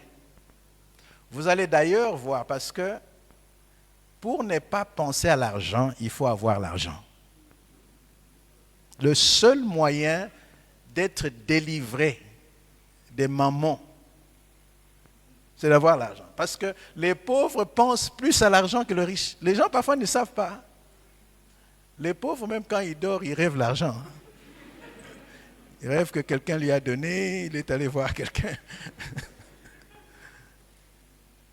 Mais il y a des gens dont l'argent, ça ne leur dit absolument rien. Pense pas à ça. Pense pas à ça. Ils ne pensent plus à ça. Ils ont des grandes idées. Ils ont tellement de choses. Pourquoi? Parce qu'ils ont résolu ces besoins élémentaires. Donc ça, c'est le conseil que je vous donne. Si vous appliquez ça dans 12 mois, je vous garantis, vous allez déjà commencer à voir le changement dans votre vie. Le changement, la transformation. Alors, je vous ai dit qu'il faut un mentor. Vous voyez, juste le fait d'avoir investi le temps ici, qui vient de gagner quelque chose. Voilà. Si vous n'étiez pas venu. Donc ceux qui ne sont pas venus ne soupçonneront jamais qu'est-ce qu'ils ont raté. On ne va même pas leur dire qu'est-ce qu'ils ont raté. Donc il y a des opportunités qu'il faut saisir quand il faut le saisir. Parce que vous n'êtes pas seulement en train d'écouter pour vous, vous êtes en train d'écouter pour votre progéniture. Vous êtes en train d'écouter ces choses pour vos descendants. Parce qu'on ne peut donner que ce qu'on a. Vous ne pouvez pas former vos enfants avec des outils que vous n'avez pas. Alors, deuxième recommandation, donc à part le fait que nous devons nous connecter à un bon mentor, celui qui maîtrise la question dans le domaine où nous avons besoin d'aide. La deuxième recommandation, c'est que nous devons miser sur la puissance d'un réseau d'investissement. Ce que je vous dis ici, j'aurais souhaité qu'on m'ait dit ça quand j'étais jeune. Je venais de vous dire que vous n'avez que 8 heures Mais si vous vous associez, 8 heures de travail par jour, si vous vous associez avec d'autres personnes, vous multipliez vos heures de travail, n'est-ce pas? Il y a un passage qui dit « deux valent mieux qu'un parce qu'ils retirent un bon salaire de leur travail ». Je vois des gens ici qui disent « non, en tout cas, vraiment, ces jours-ci, ça ne va pas. Le camion est tombé en panne, vraiment. » Mais oui, c'est parce que tu es seul. Si tu étais dans un réseau, tu n'auras jamais un problème de camion qui tombe en panne. Dès que ton camion tombe en panne, le réseau le remplace. Il y a des gens qui ratent même des contrats de millions de dollars parce qu'ils n'ont pas de réseau. Aucun réseau d'investisseurs. Quand je viens chez nous, ce qui est triste, je pose la question, je dis, si nous avons des grands projets, quel est le réseau d'investisseurs congolais qu'on a, avec qui on peut faire des jointes ventures, comme on dit? Nous sommes dans un contexte où on demande à l'investisseur d'investir 100%, de prendre 100% des risques. C'est ça que ça n'attire pas beaucoup de gens. Même si tu vas à la banque demander un prêt pour acheter une maison, on va te dire d'avancer ne fût-ce que soit 5%, 10% ou 20%, n'est-ce pas? Oui, parce que si tu crois en ta vision, tu dois être le premier à investir dedans. Donc, si toi, tu ne mets pas ton argent et que tu veux que je mette 100%, donc déjà, tu es en train de me signaler qu'il y a peut-être quelque chose que je dois connaître. Pourquoi toi, tu ne veux pas prendre le risque? Si le Congo a autant d'opportunités, pourquoi les investisseurs étrangers doivent mettre 100%? Nous devions d'abord, nous, investir et inviter les autres à apporter peut-être 20 ou 30 ou 40%, n'est-ce pas? Oui. Alors quelqu'un m'a dit, il dit, et voilà, il n'y a pas de banque. Il n'y a pas de banque au Congo, des banques congolaises. Ah, je dis, mais c'est bien, c'est un constat que tout le monde connaît, même le clochard connaît, a déjà cette information. Donc ce n'est pas quelque chose d'extraordinaire. Et puis je dis, mais je vais vous dire pourquoi il n'y a pas de banque. Une banque au départ, c'est un endroit où on stocke, on fait une réserve sécurisée de la richesse qu'on a créée, n'est-ce pas? Donc on crée la richesse et on la dépose sous forme de monnaie. Hein? Et pour que cette richesse ne perde pas de valeur, on négocie avec les banquiers pour qu'ils nous donnent quoi? Des intérêts pour faire face à quoi? Au taux d'inflation, n'est-ce pas? Si je mets 1000 et que je retire 1000, j'ai perdu. S'il y a un taux d'inflation de 10% annuel, donc quand je mets 1000 et que je retire 1000, je n'ai plus 1000. Je retirerai combien? 900. Même si ça dit 1000, ce n'est plus 1000. C'est pour ça que dans la parabole des talents, le maître des talents est fâché. Il dit, pourquoi tu es parti cacher mon talent? Il fallait au moins donner ça au banquier parce que lui allait me le donner, me le rendre avec intérêt. Mauvais serviteur. Vous avez compris, n'est-ce pas? Oui, parce que le monsieur a perdu l'argent de ses... Même si il dit, donc j'ai mis ça dans un trou, j'avais peur de perdre ça. Ça, c'est aussi une chose, les pauvres ont toujours peur par rapport à leur argent. C'est toujours la peur. Hein?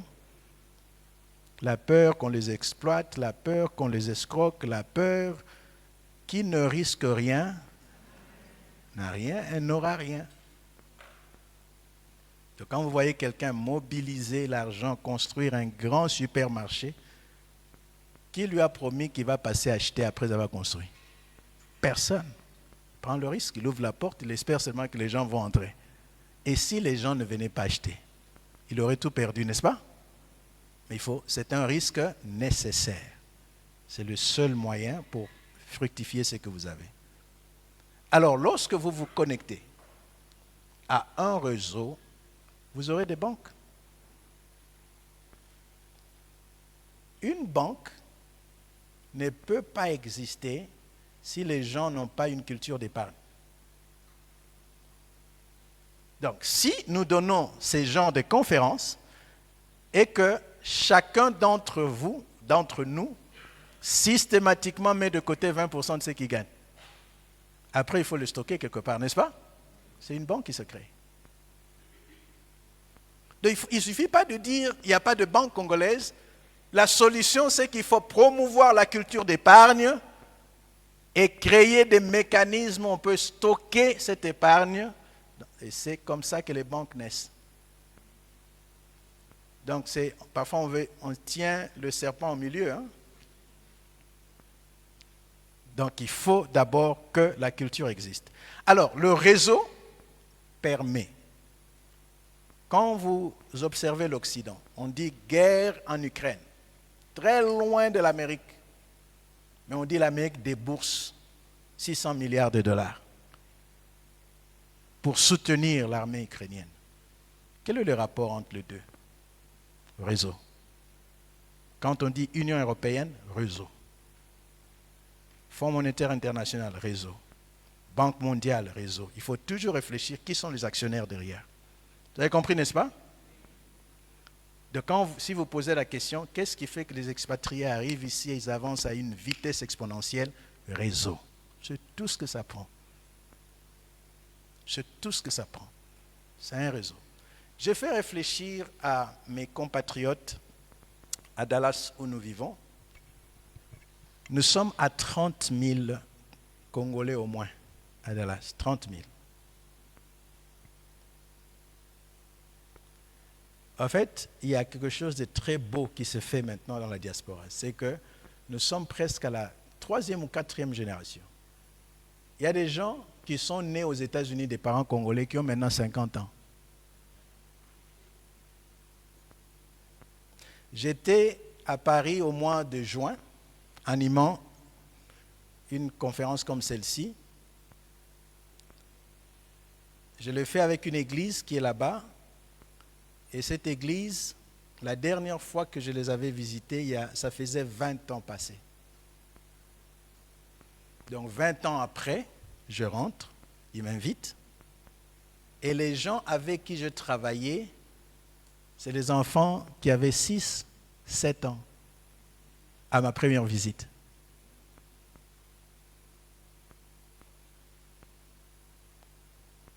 Quand Pharaon a vu les enfants d'Israël se multiplier, il a tremblé. Il y a la puissance dans le nombre.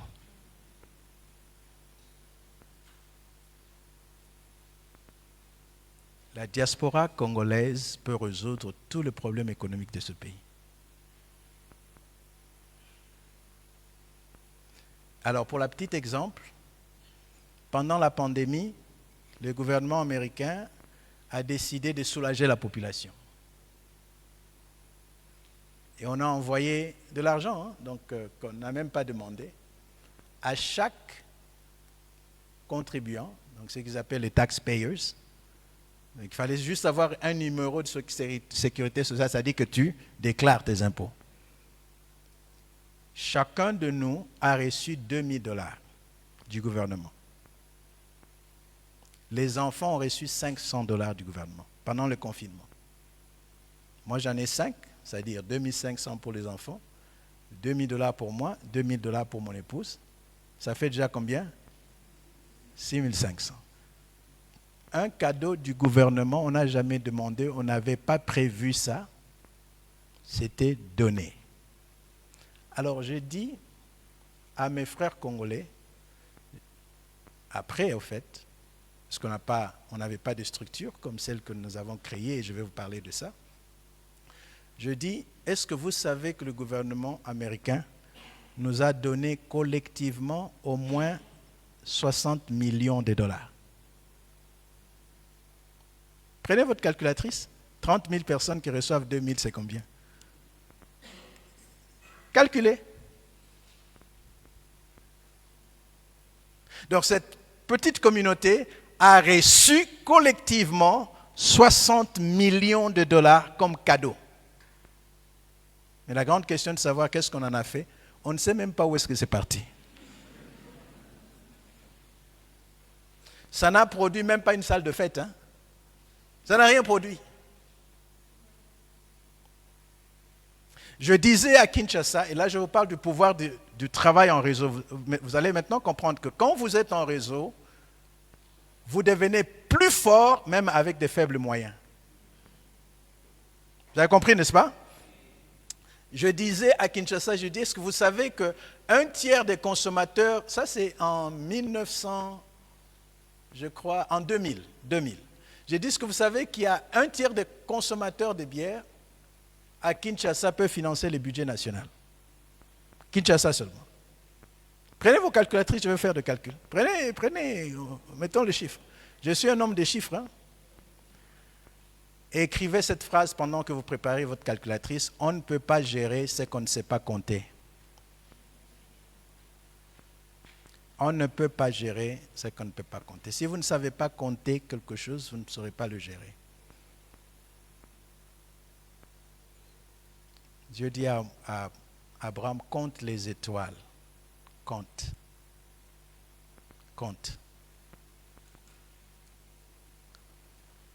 À l'époque, une bière coûtait 4500 francs.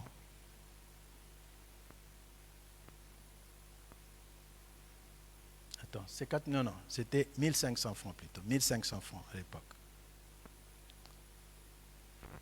Et 5 dollars était l'équivalent de 4500 francs à l'époque. Alors j'ai posé la question, j'ai dit, la population de Kinshasa à l'époque était de 12 millions de personnes. Aujourd'hui, il y en a combien? Combien? 20 millions? Ok. À l'époque, il y en avait 12 millions. Alors j'ai dit, ok, quel pourcentage de la population consomme 3 bouteilles de bière par jour? Parce qu'il y a des gens, quand ils prennent leur petit déjeuner, il faut que ça soit là. À midi, quand ils mangent, il faut que ça soit là. On m'a dit au moins un tiers de la population. Moi, j'ai dit, est-ce que vous n'exagérez pas? Même les pauvres consomment aussi comme ça. Il dit, docteur, les pauvres prennent même plus. Il dit, eux, c'est même un casier par jour. Voilà. Je dis, ok, donc là, les chiffres vont être corrects. J'ai dit, prenez 1500 fois 3 bouteilles, ça faisait 4500 francs. C'est l'équivalent de combien? 5 dollars par jour. J'ai dit, est-ce qu'ils font semaine anglaise avec leur bière? Il dit, non, c'est 7 jours sur 7. Et ils m'ont dit, même le week-end, ils prennent même plus de 3. J'ai dit, ok, donc les chiffres doivent être corrects. Donc, j'ai pris 5 dollars fois 30, faites ça, 5 dollars fois 30 jours. Ça nous fait combien? 150 dollars. Ils le font, ils ne savent pas, parce que tout ce qu'ils savent, c'est 1500. 1500 à la fois. Mais moi, en tant que financier, quand je prends tous ces chiffres, je dis c'est 150 dollars par mois. Alors, j'ai pris 150 dollars par mois fois 12 mois. Nous sommes à combien?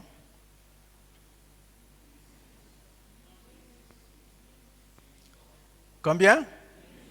1800? OK.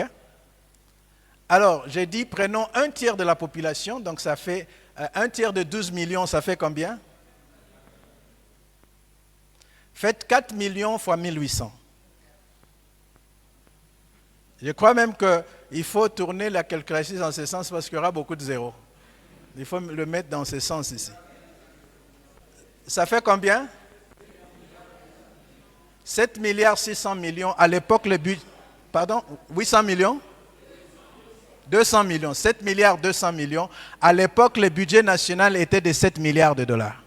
Donc, j'ai démontré qu'un tiers de la population de Kinshasa qui consomme 3 bouteilles de bière pouvait bien financer le budget national.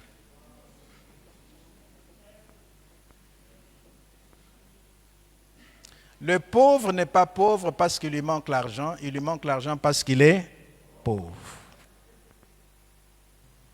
Et quand vous extrapolez dans la télécommunication, dans toutes ces autres choses, ce sont des chiffres, vous serez étonnés de voir qu'on aurait construit des routes, des aéroports, on aurait fait tout, rien qu'avec l'argent que nous avons déjà dans nos poches.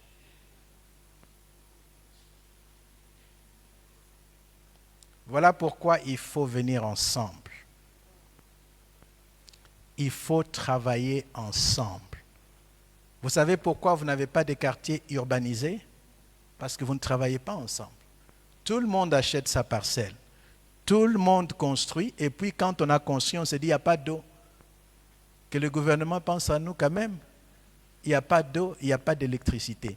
Au XXIe siècle, on ne construit pas comme ça.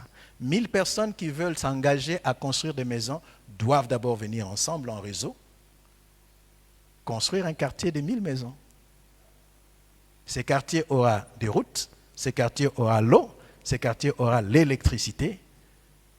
Parce que vous pouvez faire tout cela si vous vous mettez d'abord ensemble avant de commencer à construire. C'est aussi simple que ça, n'est-ce pas? Ce n'est pas compliqué, ce n'est pas difficile. Mais la difficulté, c'est quoi? C'est pour cela que quand nous parlons de l'intelligence financière, il y a aussi des formations que nous donnons sur le leadership. C'est important.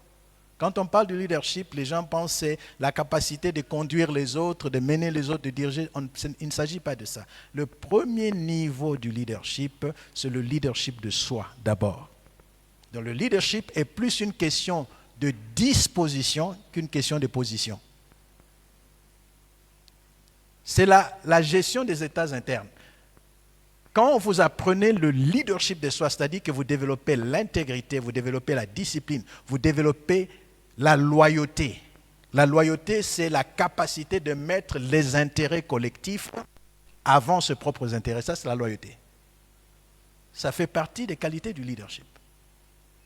Donc, quand on vous forme dans le leadership, on travaille votre caractère pour que ça facilite de former des alliances. Vous avez compris, n'est-ce pas? On dit des Juifs qui peuvent s'engager dans des activités de l'ordre de milliards de dollars sans signature. Pourquoi? Parce que sa parole est une signature. Regarde, est-ce qu'on signe des contrats avec Dieu?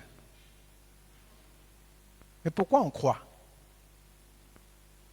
que ce qu'il a dit, il le fera? C'est à cause de son intégrité, à cause de son caractère. Nous savons même, nous disons cela, tout ce qu'il dit est quoi? Oui et amen. Ça dit qu'il dit ce qu'il fait, il fait ce qu'il dit. Et si nous créons des alliances où nous avons des hommes et des femmes qui disent ce qu'ils font et qui font ce qu'ils disent, nous n'aurons plus besoin de contrat. Vous avez compris, n'est-ce pas? On n'aura plus besoin de ça. C'est-à-dire de ce qu'on dit qu'on va faire, on fait. Il n'y aura pas d'indigents. C'est ce que l'église primitive a fait, n'est-ce pas? Ils vendaient leur maison et ils faisaient quoi? Ils mettaient tout en commun. Ils se le distribuaient et il n'y avait aucun indigent parmi eux. Et la preuve que cela est venu de Dieu, quand un couple a été déloyal, qu'est-ce qui s'est passé? Ils sont morts. Qui les a tués? Dieu. C'est écrit, hein, c'est Dieu. C'est-à-dire que même Dieu comptait l'argent. Quand ils ont vendu, Dieu a compté. Il a compté.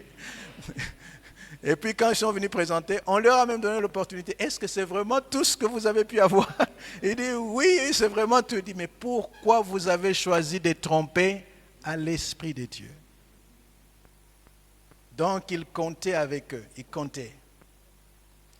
Quand un groupe de gens décide d'être ensemble, ils sont loyaux, disciplinés, corrects, on ne peut que réussir. Or, tout ce que je viens de dire, c'est le caractère qu'on retrouve dans quel groupe de gens? Normalement. Le chrétien. Donc, on ne peut pas être un pays à 80% des gens qui vont à l'église chaque dimanche avec un taux de corruption élevé. Ça veut dire que quelque part, le travail ne se fait pas bien dans l'église. Donc, on doit travailler le caractère des gens. Dieu a nettoyé toute une génération des gens qui sont sortis de l'Égypte parce que c'était plus facile de le faire sortir de l'Égypte que de faire sortir l'Égypte d'eux, n'est-ce pas? Ils avaient la mentalité des oignons, des concombres, de tout ça. On vous parle de la terre promise où il coule le lait et le miel. Vous dites, oh, on regrette les oignons et les concombres de l'Égypte. Mais ce sont des décisions parfois que nous prenons dans la vie courante où nous avons l'opportunité de construire un grand pays. Mais on se contente de prendre des miettes. Et on hypothèque l'avenir. Il y a des grandes choses qu'on pouvait faire ensemble. Des très grandes choses même qu'on pouvait faire ensemble. Vous avez compris, n'est-ce pas? Alors, nous allons chuter. Nous allons chuter. D'abord, on a dit, parmi les stratégies, il faut faire quoi? Se connecter à un mentor. Ça, c'est très important. Parfois, on le fait dans certains domaines. Quand deux jeunes gens veulent se marier, parmi les choses qu'ils font pour se préparer au mariage, ils font quoi? Ils choisissent des parrains. Ce sont des mentors. Voilà, dans ce domaine-là, on le fait bien. Dans le domaine sportif aussi, quand les gens veulent constituer une équipe, après avoir sélectionné, même parfois avant même qu'on sélectionne les joueurs, on sélectionne d'abord les sélectionneurs, n'est-ce pas? D'abord le coach. Tout part de là. Deuxième stratégie, c'est quoi? Miser sur le pouvoir d'un réseau d'investisseurs.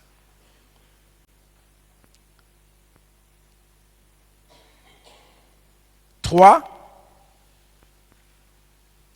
se former continuellement dans l'intelligence financière. Lisez des livres autour de ça. Participez à des conférences. Dépensez l'argent pour être formé. Nous allons vous proposer des modules de formation. Ça, ce n'est pas une formation, ça, c'est une conférence.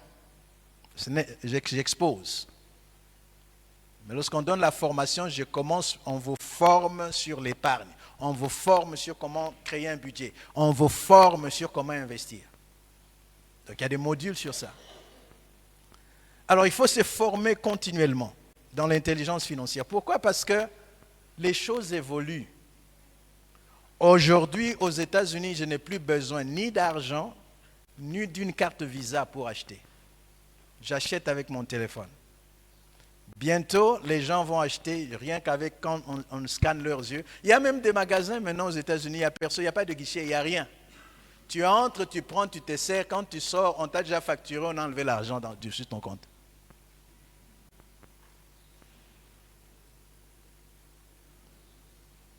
Parce que nous sommes au début d'une révolution technologique. Et il ne faut pas toujours voir, non, Jésus revient, c'est ce que la Bible a dit et tout ça. C'est comme ça qu'on rate toutes les industries. On a raté l'industrialisation, on a raté la révolution technologique, et maintenant on risque de rater la révolution de l'intelligence artificielle. Avec mon téléphone, hier je parlais à quelqu'un, j'étais avec le professeur Jean-Luc, pour dire que je suis en train de voir tout le mouvement à mon bureau à partir de mon téléphone. Quand quelqu'un entre, j'ai même envoyé la photo de mon épouse, j'ai dit, tu es au bureau, je vois ça ici. Je peux allumer la lampe de ma maison à partir de mon téléphone ici, à Lumumba. J'ai essayé, j'essaie, je vois, ça marche. Je peux ouvrir la porte de la maison à quelqu'un avec mon téléphone. Donc, je n'ai pas besoin d'être là. Il peut être là, il toque, je peux le voir sur la caméra, j'appuie, j'ouvre la porte à partir d'ici. Je peux fermer la porte à partir d'ici. Je peux allumer la lumière de la maison à partir d'ici, je peux éteindre à partir d'ici. Je peux arroser la pelouse à partir d'ici, je peux arrêter les robinets à partir d'ici.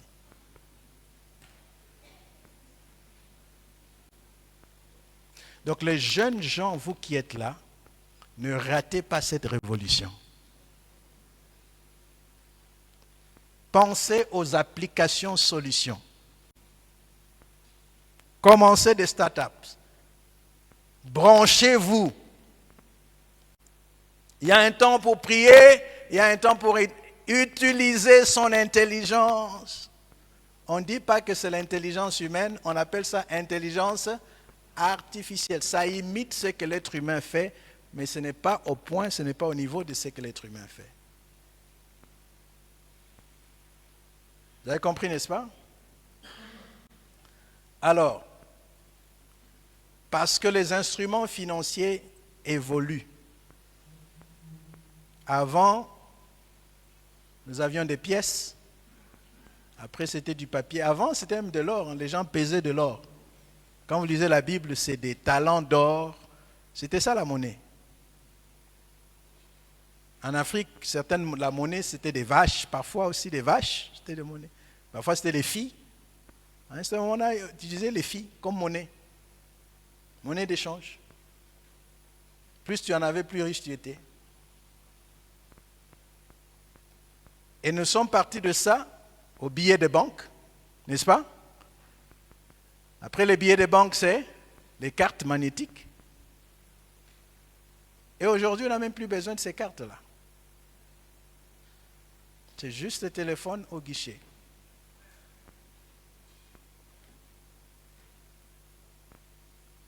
Mais il faut se former. Vous voyez, toutes ces choses que je vous dis doivent susciter la curiosité. Vous devez être curieux de comprendre parce que c'est le monde futur. C'est là que nous allons. Le train a déjà décollé. Alors je disais aux gens, il ne faut pas vous mettez tout dans le dollar. C'est très dangereux. C'est une monnaie que vous ne contrôlez pas. Vrai ou faux? Admettons qu'un jour, vous regardez le journal, on vous annonce que l'Amérique a décidé d'échanger sa monnaie. Ce n'est plus les billets là, c'est d'autres billets. Qu'est-ce que vous allez faire avec les 10 millions de dollars que vous avez dans votre valise? Quelle banque va vous échanger ça ici?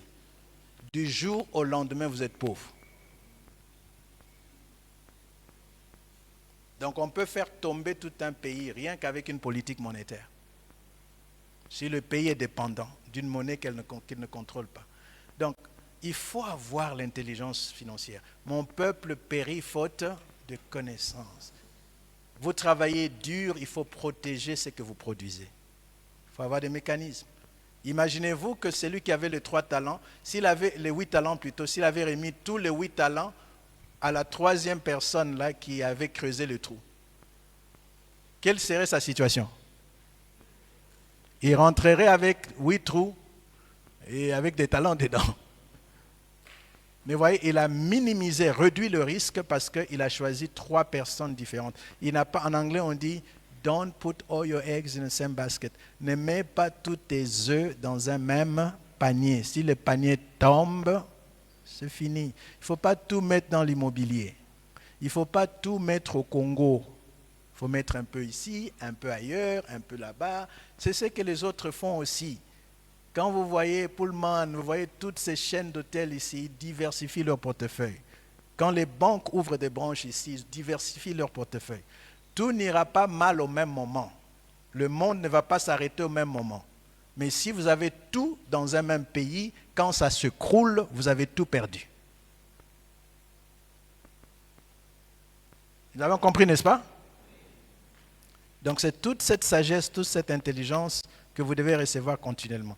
Alors nous allons terminer avec le dernier point et puis on va passer à la séance de questions. Le point que je vais vous donner maintenant, c'est comment pratiquer la sagesse acquise. Donc là, je vais vous parler de 4 dimensions de la création des richesses durables. Je vais citer cela, je vais peut-être commenter un peu, mais on entre en profondeur lorsqu'on donne la formation. Nous allons programmer une formation sur les clés de l'indépendance financière, c'est ça l'intitulé de la formation. C'est bâtir sur ce fondement, nous allons maintenant vraiment vous apprendre l'épargne, quelles sont les stratégies d'épargne et toutes ces autres choses. Mais là, je vous dresse juste un tableau que vous devez retenir, n'est-ce pas? Voici les 4 dimensions de la création des richesses durables. D'abord, il faut créer la richesse. Il faut créer la richesse. Donc vous avez besoin d'être coaché et formé sur comment est-ce qu'on crée la richesse. Donc il s'agit ici de la première étape qui consiste à générer des revenus à partir de ressources, de diverses sources. Moi je dis toujours qu'il faut avoir au minimum combien de sources de revenus? 4 sources, au minimum 4. Les jardins d'Éden étaient arrosés par 4 fleuves. Un seul jardin, 4 fleuves pour l'arroser. Vous devez avoir au moins minimum 4. Donc votre salaire, votre travail, c'est la première source. Vous devez en créer au moins 3 autres. Et on peut vous apprendre comment le faire. Donc ce n'est pas la responsabilité de votre employeur de vous payer ce que vous méritez. Ça ne marche pas comme ça. Ils vont vous dire, moi je vais te payer $500 par mois. Si ton standing de vie est au niveau de 2000, donc il faut trouver 1500 ailleurs, n'est-ce pas? Donc il y a l'emploi qui est la première source, 500, et puis trouver d'autres mécanismes pour gérer les $1500 de plus. Et on peut vous apprendre toutes ces choses. Une fois que la richesse est créée, la deuxième dimension, c'est conserver la richesse. Donc il y a créer la richesse, deuxièmement, conserver la richesse. Donc conserver la richesse, c'est de maîtriser les mécanismes. Je vous ai dit par exemple que si vous mettez l'argent à la banque et qu'on ne vous paye pas un taux d'intérêt égal ou supérieur au taux d'inflation, vous êtes en train de perdre, vous n'êtes pas en train de conserver votre richesse. Donc si vous avez 100 000 $ dans un compte en banque et le taux d'intérêt est de 0,01%, le taux d'inflation est de, je ne sais pas ici à Lubumbashi, c'est quoi le taux d'inflation? Il faut calculer combien est-ce que vous perdez chaque mois. Vous perdez de l'argent, même si le chiffre ne change pas, mais le pouvoir d'achat, la valeur change. Le ciment augmente de prix, le pain augmente de prix, les œufs augmentent de prix. Le temps que vous puissiez retirer les 100 000, vous ne pourrez plus acheter la même quantité de ce produit-là. Donc voilà pourquoi il faut connaître d'autres mécanismes pour faire quoi? Conserver cette richesse. Troisième dimension, c'est accroître la richesse. Donc là, on va vraiment approfondir à travers la formation. Donc une fois que vous avez créé la richesse, que vous avez appris à conserver par les épargnes et beaucoup de choses, vous devez maintenant apprendre à fructifier par l'investissement et beaucoup d'autres choses aussi que nous pouvons partager. Mais il faut que ce soit des investissements judicieux, n'est-ce pas? Il faut bien calculer le risque, profit, n'est-ce pas? L'équilibre entre les deux. On dit risk and reward en anglais. Et la quatrième dimension, c'est bien utiliser la richesse. Bien utiliser la richesse. Il y a des gens qui utilisent mal la richesse. Il y a toute une science au niveau de l'usage de la richesse. Donc, par exemple, vous, même si vous êtes riche, si pour vous faire soigner en cas d'urgence, vous devez prendre un avion, vous avez déjà augmenté le taux de risque. Vous risquez de mourir dans l'avion. Ou la situation peut s'aggraver le temps d'attente. Donc, il faut s'assurer que votre richesse produise des centres de santé non loin de là où vous êtes. Vous ne le faites pas parce que vous aimez le Congo. Faites-le au moins parce que vous tenez à votre vie. Que l'ambulance vous prenne. Oh, arrête. Il y a des gens qui meurent même d'une mort qu'ils n'ont pas méritée. Hein. Donc on pouvait facilement réanimer leur cœur. Mais regardez, le temps qu'on prenne le visa, quand on te met dans l'avion, le cancer a déjà rongé tout. Pourtant, on pouvait bien l'arrêter si l'hôpital était à côté. Vous avez compris, n'est-ce pas? Donc, pensez à vous protéger en créant un environnement qui vous permet de conserver, de protéger ce que vous avez. Ça fait aussi partie de l'usage de la richesse. Alors, en conclusion, et puis je vais prendre des questions. Comme conclusion, j'ai choisi de vous parler d'une stratégie. Je suis en train de développer ça. Il s'agit de l'immigration organisée comme levier de prospérité. Quand vous lisez la Bible, vous verrez que Dieu s'est toujours choisi de l'immigration. Vous avez déjà remarqué ça, n'est-ce pas? Joseph en Égypte, Shadrach, Meshach, Abednego, Jésus quand Hérode menace de le tuer, ils immigrent en Égypte. Donc il y a toujours Abraham quand il y a famine dans la contrée où il va dans une autre contrée. Donc aujourd'hui le monde est ouvert. Je vais vous parler particulièrement de l'immigration aux États-Unis. Vous pouvez miser sur la plus grande économie du monde. C'est l'économie de 8 000 milliards de dollars. C'est énorme, hein? 18 000 plutôt, 18 000 milliards de dollars. 18 000 milliards de dollars. La Chine est en train de venir, mais n'est pas encore là. Quand vous faites l'agriculture ici, et que vous visez la population de Lubumbashi, il y a combien de ventres à nourrir? En moyenne? Il y en a à Lubumbashi? J'ai vérifié, pareil, je crois que c'est 2 900 000, les chiffres officiels que j'ai vus sur Internet. Officieusement, je sais que c'est plus que ça. Si vous visez les estomacs américains, c'est 350 millions de personnes. L'Amérique mange tout et la majorité de ceux qui mangent ne poussent pas en Amérique.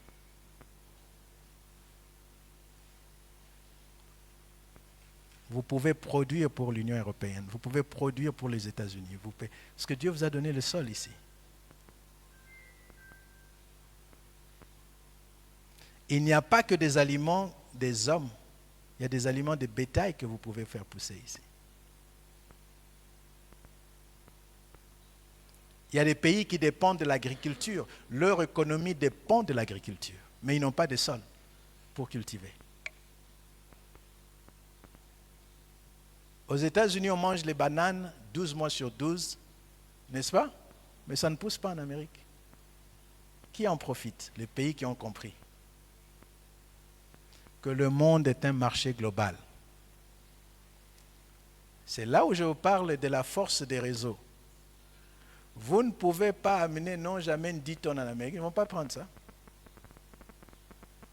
Si vous avez un contrat de Walmart, le produit doit être dans tout le Walmart des États-Unis. Et il y en a par milliers. C'est-à-dire qu'on va vous refuser le contrat parce que vous ne pouvez pas satisfaire la demande. Au lieu que chacun ait un petit champ. Ici, je pars, quelqu'un dit, docteur, va voir, nous sommes en train de faire quelque chose là. J'ai 20 hectares. On m'amène là-bas. Il n'a même pas cultivé sur 1 hectare. Hein, mais il a 20. C'est à peine, tu peux même compter, il y a autant de choux. Et puis j'ai une ferme. Tu arrives, tu comptes, il y a 10 chèvres, il y a 50 cochons.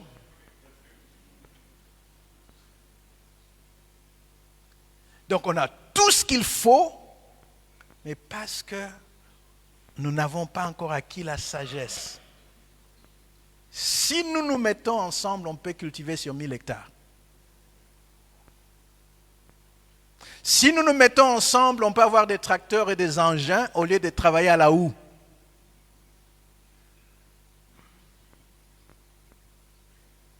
Un tracteur de 100 000 $, c'est 100 personnes qui sont en réseau, qui ont mis 1 000 $ chacun. C'est tellement facile parfois que je dis, mais ces 1 000 $, c'est un costume déjà. C'est une perruque pour les femmes. Il y a des perruques de 1000, hein, 1500. Il y en a.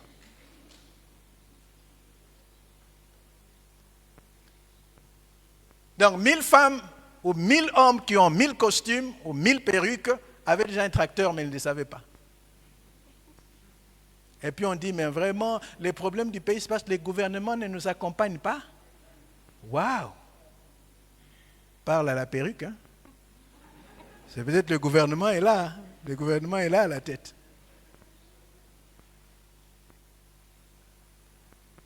Deux valent mieux qu'un parce qu'ils retirent un bon salaire de leur travail. Il y a tellement de choses que nous pouvons faire si nous venons ensemble. On peut miser sur l'immigration. Je vois des parents qui envoient les enfants aux États-Unis. C'est déjà une très très bonne décision. C'est une bonne décision. Mais je vous avertis sur le problème qui va venir après. Quand ils auront fini les études, le visa va expirer.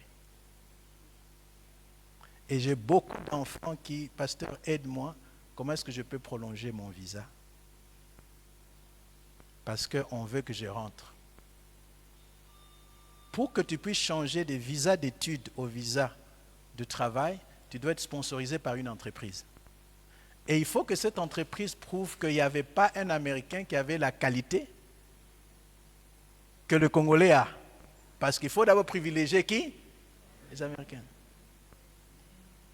Donc, on résout le problème, on le résout à moitié. Vous avez compris, n'est-ce pas? Mais si nous étions ensemble, nous aurions des entreprises aux États-Unis. Les Chinois n'ont pas besoin de parler anglais pour faire l'argent en Amérique. Même ici, ils n'ont pas besoin de parler français. Vous êtes d'accord avec moi, n'est-ce pas? Parce qu'ils immigrent de manière organisée. Les Indiens font la même chose, ils visent un domaine. Soit c'est l'immobilier, ceux-là entrent dans les mines. Tu peux déjà voir qu'ils se sont mis ensemble avant de venir ici. Ils ont parlé, ils ont monté des stratégies, ils ont mobilisé le fonds et puis ils sont venus. Nous, on fuit la faim pour aller, on fuit la souffrance. Parfois même, on vient d'une bonne famille, mais on fuit la souffrance pour aller ailleurs. Normalement, les discussions de l'immigration, on devait déjà les avoir dans des assises comme ça. Où est-ce que nous allons aller? Non, on va attaquer le Canada. On va aller en France et voici ce qu'on va faire là-bas. Nous allons racheter tous les magasins qui sont dans tel quartier. Les Chinois vont, ils ont des Chinatown, même à New York, Chinatown. Tout est en chinois. Leur restaurant, ils emploient. Les gens arrivent, parfois ils n'ont même pas de documents, ils travaillent. Parce qu'ils travaillent chez leurs frères. Vous avez compris, n'est-ce pas? Alors, la bonne nouvelle que je vous annonce, c'est par là que je vais clôturer, le temps à filer. Vous avez vu qu'il y a beaucoup de choses qu'on pouvait vous partager. Les bonnes choses durent toujours, n'est-ce pas? Ça ne dure pas. C'est une façon de faire. Mais on va se retrouver. Nous allons multiplier des rencontres comme ça pour permettre qu'on puisse approfondir la matière. Mais nous avons depuis un temps, et je salue la présence de Révérend Réussite, qui est un des partenaires qui depuis un temps m'invite régulièrement dans ces conférences. J'encouragerai aussi s'il y a des pasteurs qui sont ici, nous sommes disponibles à pouvoir. Moi, je dis, donnez-moi votre jeunesse, donnez-moi vos enfants, donnez-moi vos jeunes gens. Je salue aussi le professeur Jean-Luc qui m'avait inspiré en ouvrant la porte des copeaux. Est-ce qu'il y a des étudiants de cette école-là, des prêtres ici à Imara? Voilà, ils sont là. Et j'ai animé une conférence et nous avons eu l'inspiration d'écrire, j'ai écrit à plusieurs recteurs ici pour dire, donnez-moi les étudiants, pendant les 2 heures de pause, que je leur parle, que je leur communique ces genres de conférences. Et je crois qu'il y a beaucoup d'étudiants qui sont ici qui ont bénéficié de cela. Je suis prêt à aider vos enfants. J'ai pris ma retraite il y a 2 mois. C'était mon rêve de me libérer pour que je puisse aider mon pays. Et la meilleure façon d'aider le pays, c'est par la jeunesse. Parce que la jeunesse représente 60% de notre population. Vous êtes conscient de ça, n'est-ce pas? 60% de la côte. Donc ce pays, c'est un pays jeune. Donc il faut investir dans cette jeunesse. Nous sommes prêts à accompagner cette jeunesse à faire certaines choses.